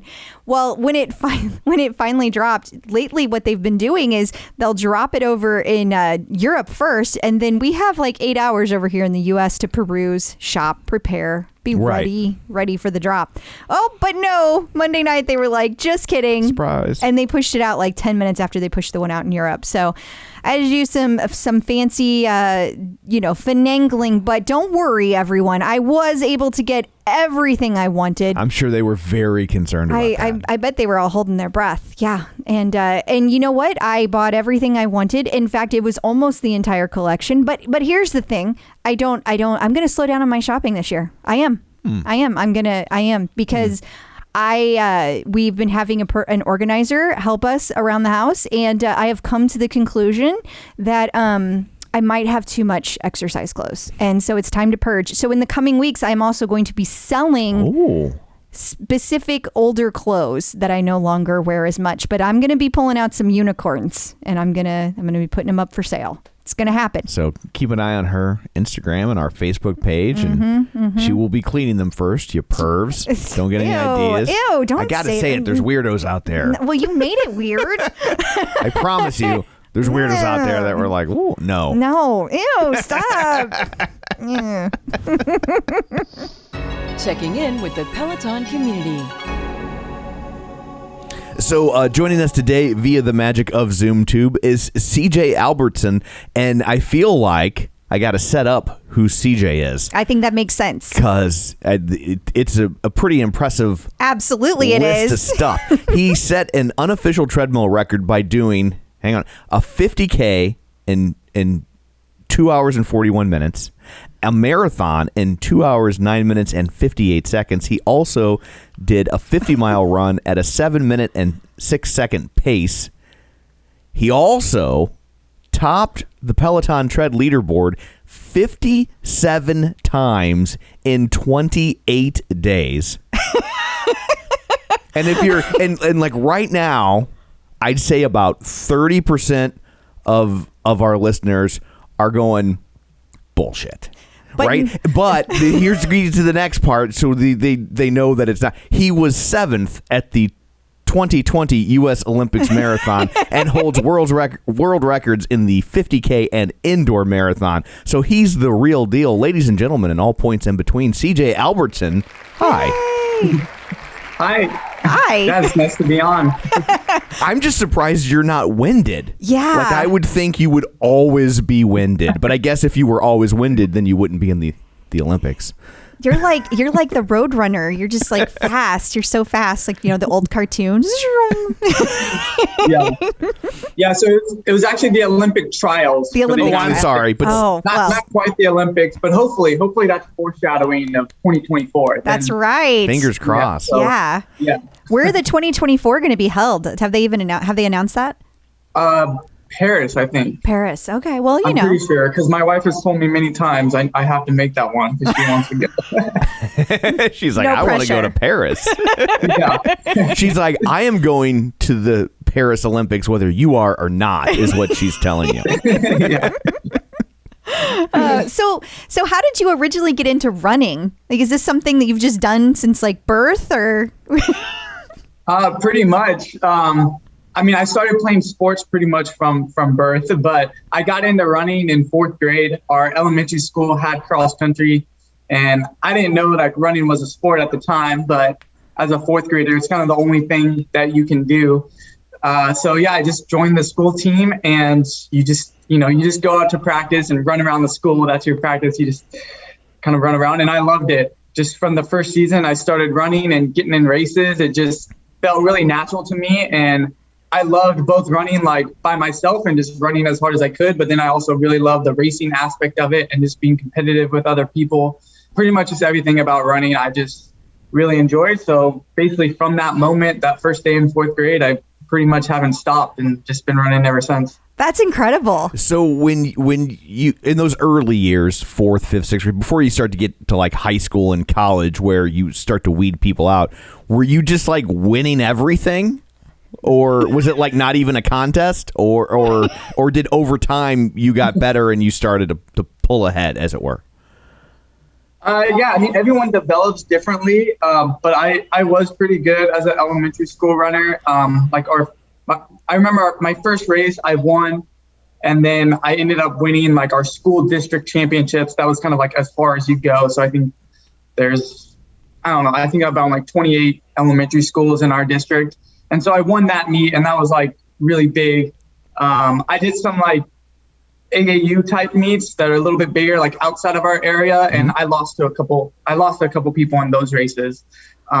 But yeah, so I was fairly good from a young age, and I think that's part of what kept me in it, because I really like to win. Sure, who doesn't? Yeah, grew up like in a competitive, environment, a lot competitive household. So, I was raised to enjoy winning. And so, yeah, I mean, I think most people kind of do things that they're good at because it's a little bit more enjoyable. So, yeah, sure. I'm similar in that I'm hyper competitive, but I'm not the least bit athletic because I suck at it. And so like I had a similar experience where they would put me out there and I'm like, I'm really bad at this. I don't ever want to do this again. He took the opposite approach. Yeah. So that's typically, I never competed in any art fairs or anything like that because I knew I'd be about last, and you got to know where your skill sets are.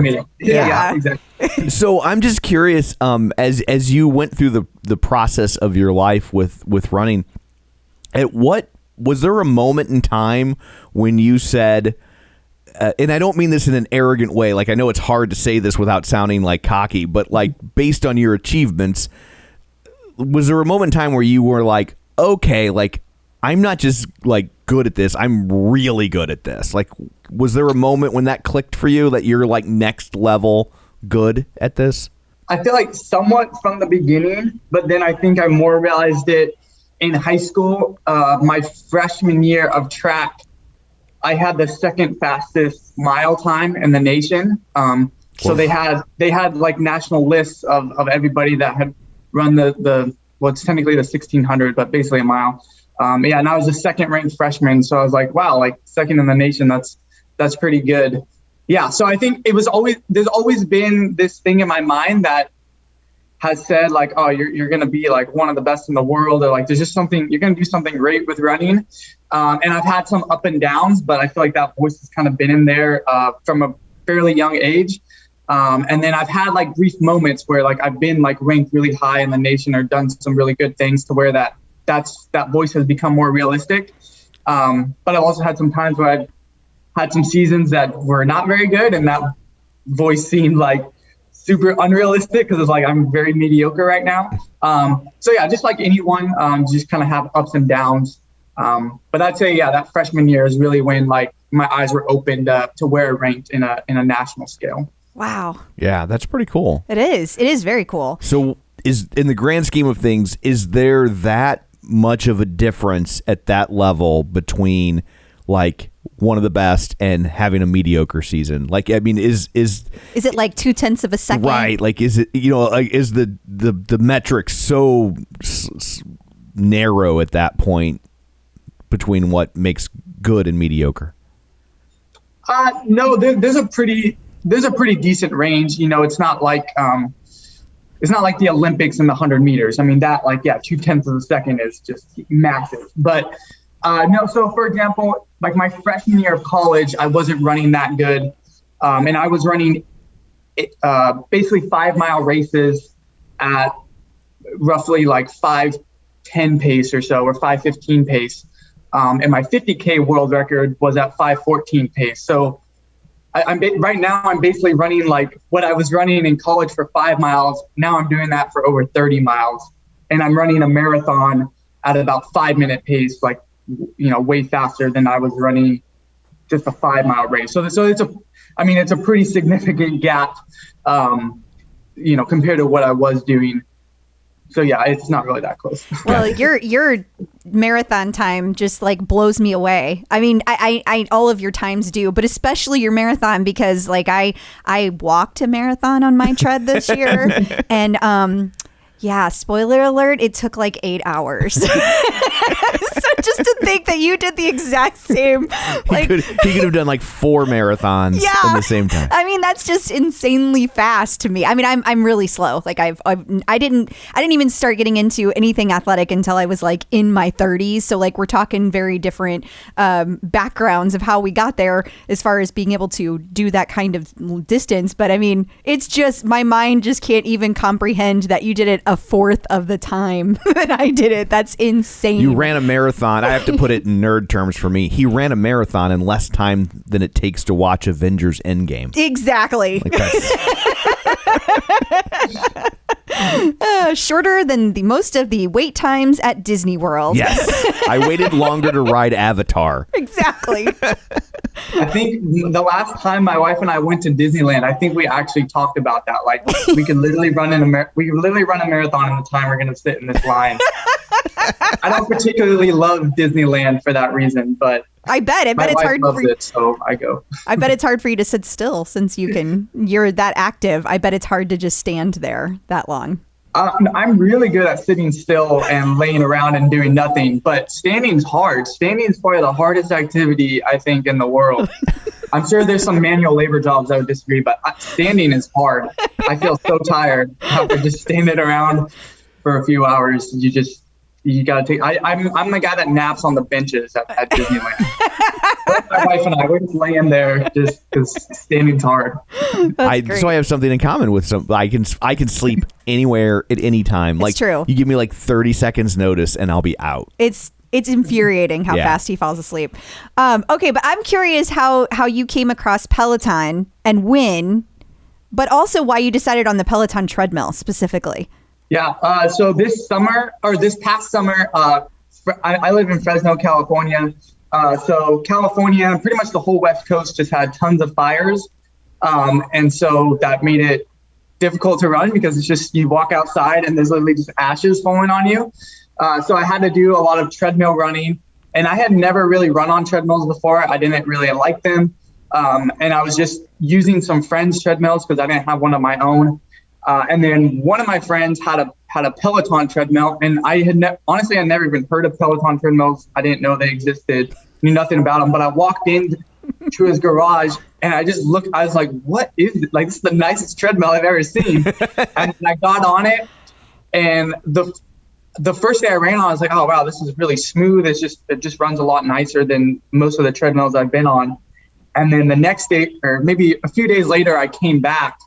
And I did a 35-mile run on his treadmill just because I had nothing else to do. Because you had an extra 10 minutes in your day.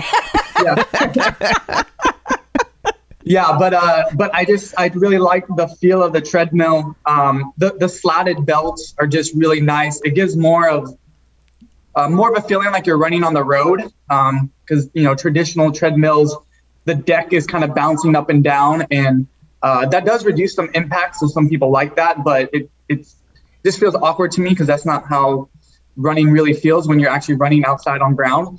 So the Peloton just feels as close to road running as you're gonna get, but it's still soft and forgiving. I mean, the slotted belts are nice, and then obviously like the screen is, it's a ridiculously nice screen.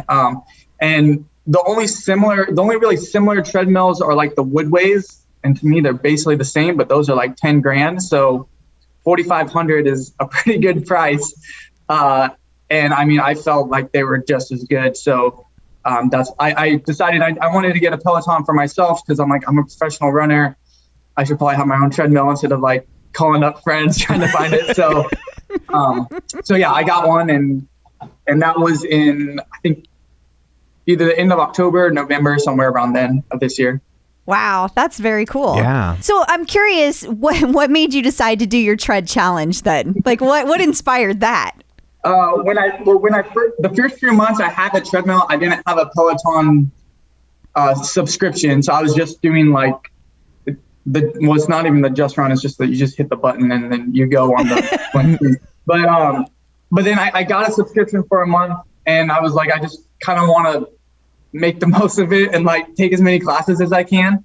And then I'm like trying to like post more on social media, because like when you're like, you know, being like a sponsored athlete, you're kind of supposed to, you know, be more involved in social media stuff. And I'm not really good at that. So I'm trying to get like more into it, I guess. So I'm like, oh, I can like create a little like giveaway challenge and give out some shoes and have people guess how many, you know, leaderboards I can get. Maybe that'd be fun. I ran it by my wife first. I'm like, is this dumb or is this a fun idea? She's like, no, it's fun. Just do it. So, cause I was just going to do I just like making up challenges on my own. So I was just going to do it just for my own personal, but so I made it more of a public challenge. And then I guess people found out about it and some articles were written and stuff, but yeah, it was mainly just, I like making up challenges. So it just popped into my head. Literally the day I signed up, it like popped into my head. I'm like, okay, I'm going to do this. And then the next day I started. So. Wow. That's funny. That's the whole grand scheme of that was the thought process. So do the instructors irritate the living hell out of you because you don't need that sort of motivation? They're queuing like a quarter of the speed that you go, or So going into it, since I hadn't taken the classes, I didn't really know what to expect. And I didn't really expect to enjoy them that much.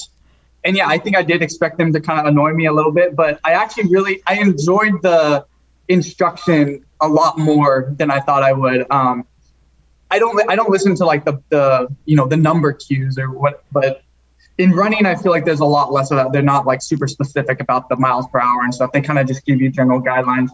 And I didn't always follow the instructions exactly. I just kind of ran, but for the most part, they're just kind of telling stories and, I mean, they're encouraging you, but they're kind of just like, it's kind of just like they're talking to you. So I found it fun, and I really liked pretty much all of the instructors actually.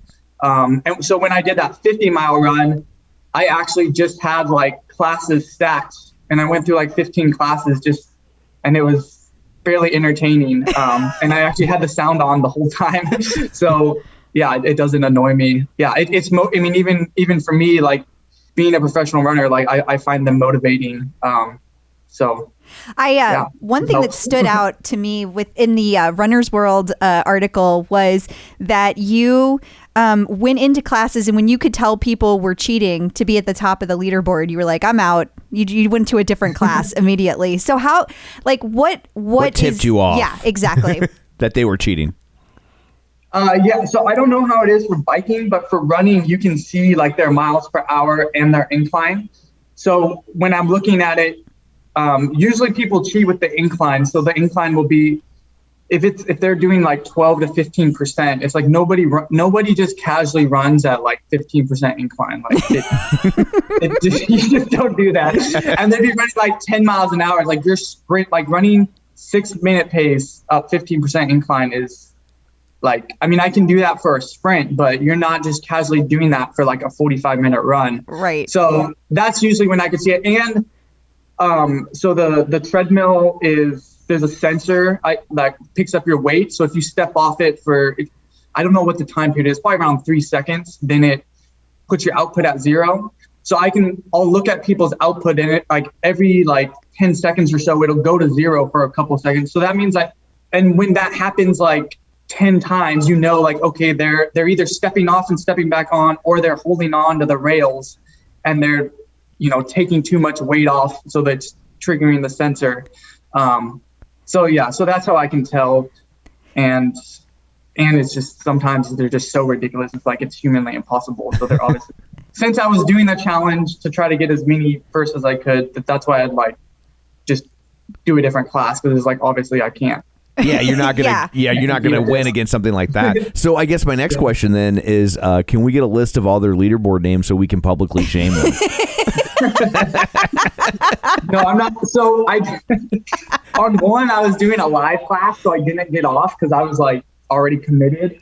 And there was one person that I'm like 99, pretty much 100% sure he was cheating, but I had, and then I kind of like got it to where we actually tied, but I screenshotted it and I put it on my Instagram story. And then And then I realized like he had the same Instagram name, so someone found him, and like a guy like he had posted it on his story. So then someone that knew me like sent it to me, and then I'm like, oh shoot, people can like find this guy's Instagram, and I don't want someone to get like harassed. Yeah. Even though it's like, okay, just don't cheat. It's like, what's the point? Like, I still don't want to. I don't want to be involved in any of that. So I like erased his name, so that. Because I don't want that.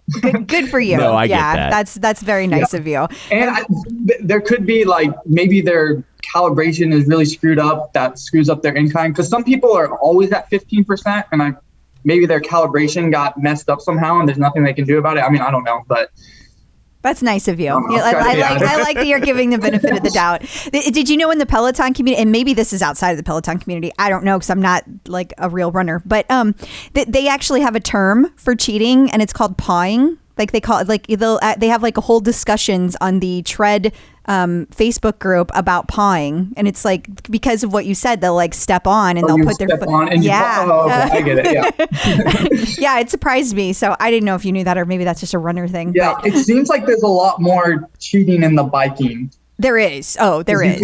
I don't know what they do, but you can. You can't calibrate your treadmill, but you can calibrate the original bike. And so there's a lot of people that either they got their bikes and the calibration was already off, or they've gone in to try to make it easier. And so the calibration can be wildly off on the bike, like really, really off. So I never trust leaderboards on the bike, although I'm still at the bottom regardless. I just don't even pay attention to them because they're ridiculous. Yeah, that makes sense. Because for running, I mean, there's not that many people. It seems like most of the people are pretty, it's accurate. So yeah. So you ended up making your challenge though, right? Like you hit 57 was that the goal? You said as many as you could do. Did anybody guess that number? Did they guess? One person had guessed 56. So that was the closest. Well, actually, there was 56 and 58. And I had a tiebreaker. They had to guess like how many miles I'd run over those 28 days. And I ran 340 miles. And the guy that won had guessed 336. So wow. Yeah. That's so crazy. It's just like the number, the sheer mass that you can do is just crazy to me. That's so cool. Now I have to put on my announcer voice. Tell them what they won. What did they win? So he won a free pair of Brooks shoes that he got to choose. He was smart and he picked the most expensive, the best ones. They're the Hyperion Elite 2, so they're Brooks's racing shoes with a carbon fiber plate and like their best foam. So yeah, he got those, and they're the shoes I race in, and they're pretty. I think they're one of the best shoes out there. That's amazing. I was trying to help you sneak in sponsor mentions. You said you weren't good at that. That was my gift to you. I like Brooks running shoes. They're good. I have some of them, but it doesn't help me run that fast. So I'm pretty sure I'm just not able to do that. Speaking of shoes, I'm just curious. So at the level you're at, I mean, do shoe brands, are there some shoe brands that you really feel like this gives me an edge I didn't have before? I mean, obviously you're not just going to go into Payless and buy a $15 pair of shoes, but like, when you get to that level, what's the difference in shoes in terms of how it impacts your times? So the past few years have been like a kind of shift in shoes. So there's been like this big kind of change. And in the running community, like some people are upset about it. And some people, I don't know, there's this whole, people talk about shoes a lot because they started inserting like carbon fiber plates in them. And those like basically stiffen up the shoes so that they're more, basically more responsive, and you can get, more energy return. And they've also improved some of the foam to get more energy return. So when you hit the ground, you're not losing as much energy, but it's being returned back to you. Okay. So basically, like from 2016 to now, like every brand has started to come out with their version of, a carbon fiber type shoe. And so, yeah, it kind of does matter. I mean, I feel like maybe 10 years ago, the types of shoes you had, maybe it made a marginal difference, but not too much. But with these new shoes, like you definitely have to have a new carbon racing shoe to kind of be able to compete at the next level. So yeah, it does matter. You can't just go run in anything. And Brooks they've come out with it. They're now on their second version of their carbon fiber plate. And they have a foam called DNA Flash, which is a nitrogen infused foam that's really responsive and gives really good energy return. Back kind of like 5 years ago, everyone just kind of used like the same like EVA type foam. And then now they've come out with these different types of foams to increase energy return. And so depending on, and then they try to patent each type of foam. So every company is going to have like their own foams that they're using. And so it does make a difference. And so you want to get with, you want to have a company that's competitive and that's staying up to date with the research and coming out with the best technology.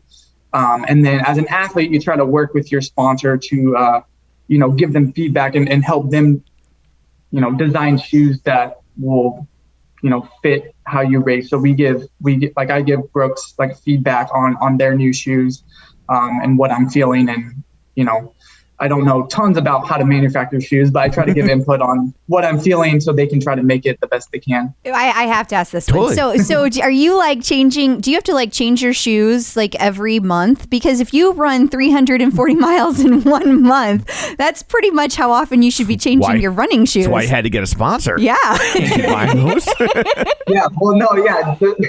sponsor definitely did help with that. And then as far as changing shoes, it just depends on what type of shoes you have, and then also your foot strike and how you land. Some people like supinate a lot, so they really land on the outside of their foot and they just tear up the outside of their sole, and so they have to rotate through shoes faster. I land more just kind of in the middle, which helps kind of spread out the damage on my shoe. But that DNA Flash foam I was talking about, I don't really know like all the science of it, but something about like the nitrogen infused foam, it doesn't break down as much. So yeah, usually I change my shoes every 300 to 400 miles, but this foam, my wife put like over 700 miles in her last pair. Wow. And they still, like when you squeeze the foam, like it's still really responsive. And so I have a bunch of pairs of shoes, so I'm always like rotating through. I run in the Hyperion Tempos. They're basically just it's the same foam, but without a carbon fiber plate. And so I use those to train in, and I kind of rotate through shoes. So I don't know how many miles I put in each pair, but they last like a long time. So I'm not going through shoes that fast. Okay. We're saving the landfills. I don't know if they recycle shoes or not, but I guess if you have a better foam, it's less waste. So okay, well, that's good to know. So when you're done with a shoe, do you throw it away? Do you donate it? What happens? Do you sign it and send it to people? Yeah, there we go. So if anyone really wants my old shoes, I guess if anyone does want it, I can give it to them. But sometimes we donate them. Like they'll be usually at running stores, there's like bins that you can come bring your own shoes, and they either like some companies will recycle them, and I don't know that whole process, but they do something with them. Sometimes they'll give them or they'll take parts and like I don't know exactly what they do, but they use them for stuff, and they make use of them. So if you just go to like your local running store and ask them what can I do with my old shoes, they usually will know something, or they'll take them and do something with them. Gotcha. Because I figured for your purposes, you're done with those shoes, but for like a regular human being, there's probably a lot of life. Wear them. There's a lot of life left in them. So when you said that they improve the energy return, is that something that you see in your times when you're done, or when you put on a shoe like that, are you instantly like, God damn, that's a good shoe? Yeah, you can definitely feel it. So when you're basically when you're running and you hit the ground, I'm making all these arm movements. I realize no one's going to be. Well, it'll be on YouTube. It'll be on YouTube if they want to see it. So like when you hit the ground, like the foam is going to like compress a little bit, and some foams will only have like 60% energy return. So say you hit the ground with 100 units of energy or whatever, then like 40% of that will be lost. It's way more complex than that, but some foams can get up to like 85% or so energy return. So you're going to get much more pop coming off the ground, and it's just going to feel more responsive. So it's kind of like driving or riding a bike. If you have if you don't air up your tires all the way, like you're pedaling really hard and you just feel like, oh, my tires are flat. But then you pump them up to that optimal pressure, and then it's like, oh, you're just rolling smooth on the ground, and all that power that you put out, you just get back. So it feels like that. That's a great analogy. Yeah. In my head, my analogy was Tigger. Like he was just bouncing. Bouncy. Fun. What? Nothing. I was just going to let you go. No, if I sing anymore, we got to pay for it. Okay. I gotta cut it off right there. So what's a shoe like that run a fella that doesn't have a sponsorship? Well, for Brooks is like their training shoe with like their best foam, that's $150. And then the one that has the carbon fiber plate in it and their best foam, the Hyperion Elite, that one's $250. Wow. That doesn't sound not that crazy. bad. I mean, because it's like you buy a regular pair of shoes anymore, they're $75, $80, $90.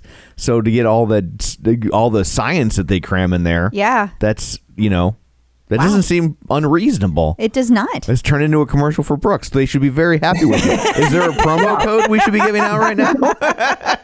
I know I don't have any promo codes actually, but yeah, the training shoes are definitely like, because I mean training shoes, yeah, you're going to be putting you kind of have to look at it as how many dollars are you spending per mile of the shoe. So if your shoe's only going to last 300 miles and it's $90, well, if your shoe lasts $700 and it's or 700 miles and it's $150, it's actually cheaper, right? Yeah. And it feels better the whole time. So yeah, it's just one of those quality analysis that you totally. It's like to fuel run. efficiency, but for your feet. That's right. Yeah. That's great. Yeah, that's good. Yeah. So at the level you work at, do you have a day job? Is this your job? Like, how does that work? Yeah, I do have a day job. So I'm a community college coach and a professor. That's so cool. So professor, look at that. Yeah. You should have like a top hat on or something. 27 and you're a professor? Yeah, I know. I know. I don't look old either. So no, I feel like I've wasted my life. When I walk onto campus, it's so when I started as an adjunct professor, in my first year coaching, I was 24, and whenever I walked on campus, like, yeah, I mean, everyone thought I was a student. I pretty much look the same now. So people, I mean, I still look like I could be a student. You're getting rush flyers. They're like, oh, we want this at high school. Like, I'll go recruiting, and it's like they can't. Like, are you racing or are you? What are you doing here? I mean, that's a great thing. You know, someday you'll be like, I'm so glad I look young. It's annoying when you're 27 and they think you're 17, but when you're like 47 and they think you're 27, it's the best. Long term, you will make your peace with this. I promise you. It's going to turn out great. Because it can go the other way. Because I'm also 27, and so look at me. So, are you currently training for the next Olympics? I don't know how all this works. And I just know that Bex Gentry, one of our instructors, obviously just said that she's going to the Olympic trials for Great Britain. I don't know how any of this all fits together. I thought it was just one Olympics, one place to go. So I'm confused. Yeah, so it's there's one Olympics, and then the Olympic trials, every country does it differently. So some countries don't have a trials race. They just select people. Oh. Usually Great Britain does theirs at the London Marathon. So the London Marathon's usually, I think that's in like April or so. And so normally they'd had a London Marathon and then all the Great Britain runners would run in that, and then they'd select their teams from there. Then the United States has a separate Olympic trials race. So we did ours on February 29th of last year. So it was obviously we were planning on it being in 2020. Yeah. So, and that's like typical for the marathon because they want to do it early enough so that you have time to recover and then get a full training cycle in for the next, for the Olympics in July. Whereas like for track or swimming or any of the other events, typically their trials will be like 3 weeks before. So you're in peak shape and then you go right into the Olympics. But the marathon, they have to do, months in advance. So, we did ours on February 29th. That's where I was 7th. So I didn't make the 2020, or I guess now the 2021 team. Who makes it? What if you didn't make it at 7? Who makes it? What's the cutoff point? The top 3. That's it. Yeah. Wow. Holy cow. Wow. I mean, in my mind, 7 is freaking amazing. So I can't. Wow, that's crazy. Well, Yeah, but I did see. I've been following. Now, I didn't know. I knew. Well, when I first took one of Bex Gentry's classes, I was like, wow, she's pretty fit. But I didn't know she was I didn't really know what she did or anything. And then I heard she qualified for the trial, or they invited her to the trials. So then I'm like, okay, I gotta look her up. And then I found her on Strava, and then I pretty much stalked all her training. And she's in really good shape. So she ran 2:37 at New York, which is a pretty tough course. So that's a good time. But she's in really good shape right now. That's a lot faster. From just judging her training, a lot faster than 2:37 shape. And the Olympic standard is 2:29:30, and she's done all of her pace work for that. So I'm a pretty big fan now. It's weird. It's honestly, the whole Peloton thing is weird. When I first kind of heard of them, they're like, oh, Peloton family, blah, blah. I'm like, this is weird. But then after you're in it for a while, you really feel oh, these people are my friends. It's kind of weird, but you really do feel like that. I completely agree. Honestly, I credit Peloton to the fact that I have gotten to the point where I work out, 4 or 5 times a week. Peloton has changed my life. So I'm a huge Peloton fan. I love all the instructors, and I think a class, if you haven't taken it yet, you should really try one of either Beck's or Robin's version of the New York City Marathon. They go through and say this is what it's like, and I would be curious of what you think of that, because it's they take a 45-minute class and they break it down miles 1 through 4 are like this, and miles 5 through 7 are like this, and they kind of take you through each section of the New York City Marathon. And Robin At one point, you get mugged. It's very authentic.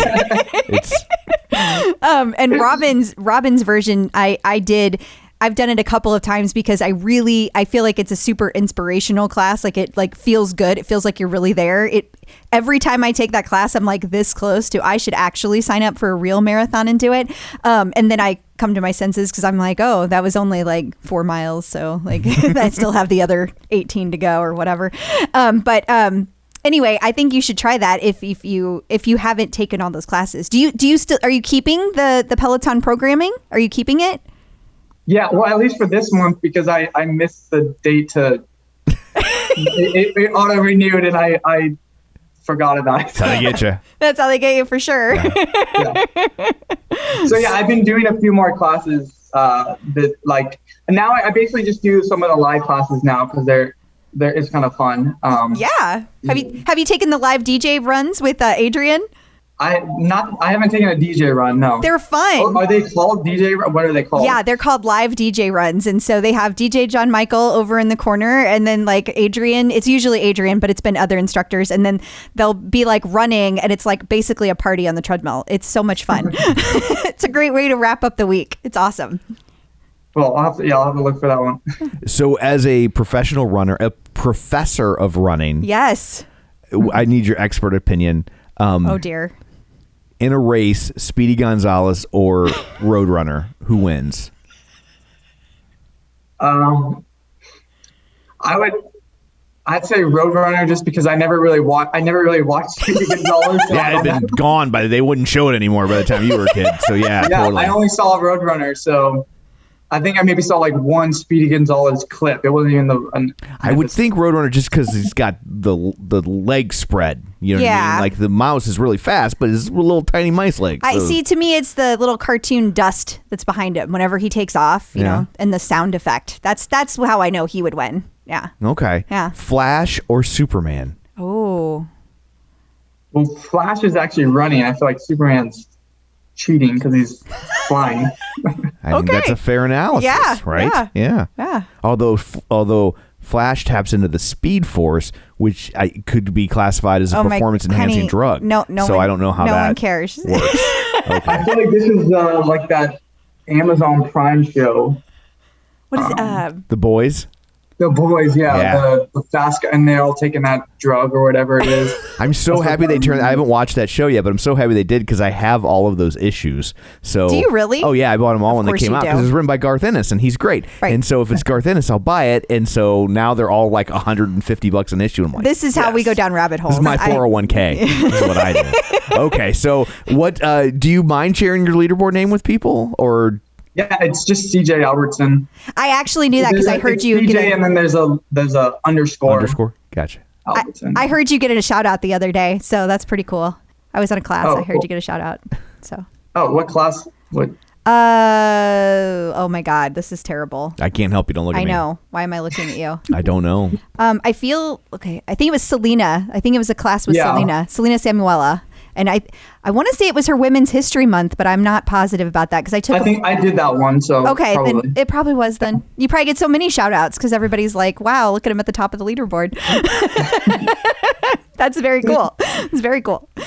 So, do you have any advice for people just getting into running or getting a tread? I mean, just stay consistent with it. Yeah, I mean that's the biggest thing with running. Like when you first start, like a lot of little things may hurt, like just like your body just won't feel that good. But if you can do it consistently, like just trying to run like at least 3 days a week and then getting up to like 4 days a week, like that really helps. Like that consistency over a couple weeks, then couple months, then it starts to get easier. But for the first like 6 weeks, running's just hard. Like it's how it is, and it kind of hurts, and then you wake up and your Achilles and your ankle, like everything just kind of aches. Your shins are all messed up. But once you get kind of past that point, then it's like you can just casually run, and you can run and talk at the same time. And I feel like when you get to that point, then it's like, oh, running is kind of enjoyable now. So the first 6 weeks are hard, which is why you should start it in the 4th grade. Yes. That's the takeaway. It's like learning a new language. Yeah, if you don't start in the 4th grade, or if you don't start when you're 4, you're. So the ship has sailed for me. Good to know. No. No, that's what he said. Honey, he's a professor. I'm not going to go against the professor. No, there's lots of people that have definitely started later in life and have done well. My uncle does like Ironmans and does done tons of marathons, and he didn't start running until he was in his 40s. The 5th grade. Hey, clearly your uncle took to it faster than I did, so that's awesome. Well, thank you so much for joining us today. This has been a lot of fun. Before we go, where can everyone find you on social media so Brooke Shoes will get off your butt? Yeah, everything I have is just CJ Albertson. I guess there's not that many CJ Albertsons in the world, so I get to use my name. Good for you. That's awesome. Yeah, so the two biggest things I use are Strava and Instagram. And yeah, I'm just CJ Albertson on those. I'm going to go follow you on Strava so I can feel sad every time I see how amazing you are. Awesome. Okay. Well, thank you so much for doing this. We really appreciate it. Yeah. And like Tom said, this has been a lot of fun. So thank you. So I guess that brings this episode to a close. What, pray tell, do you have in store for people next week? Next week, we're going to be talking to Karen Ruddy. She is the mask extraordinaire. She sent out I'm not going to tell you the number of masks. But it's a lot. A lot. A lot of masks. Yeah. So awesome. Until then, where can people find you? People can find me on Facebook at facebook.com/Crystal D. O'Keefe. They can find me on Instagram, Twitter, The Bike, and of course The Tread at Clip Out Crystal. And you can find me on Twitter at Roger Kubert or on Facebook at facebook.com/Tom O'Keefe. You can find the show online, facebook.com/The Clip Out. While you're there, like the page, join the group, and of course, sign up for our newsletter at theclipout.com. So that's it for this one. Thanks for tuning in, and until next time, keep pedaling and running.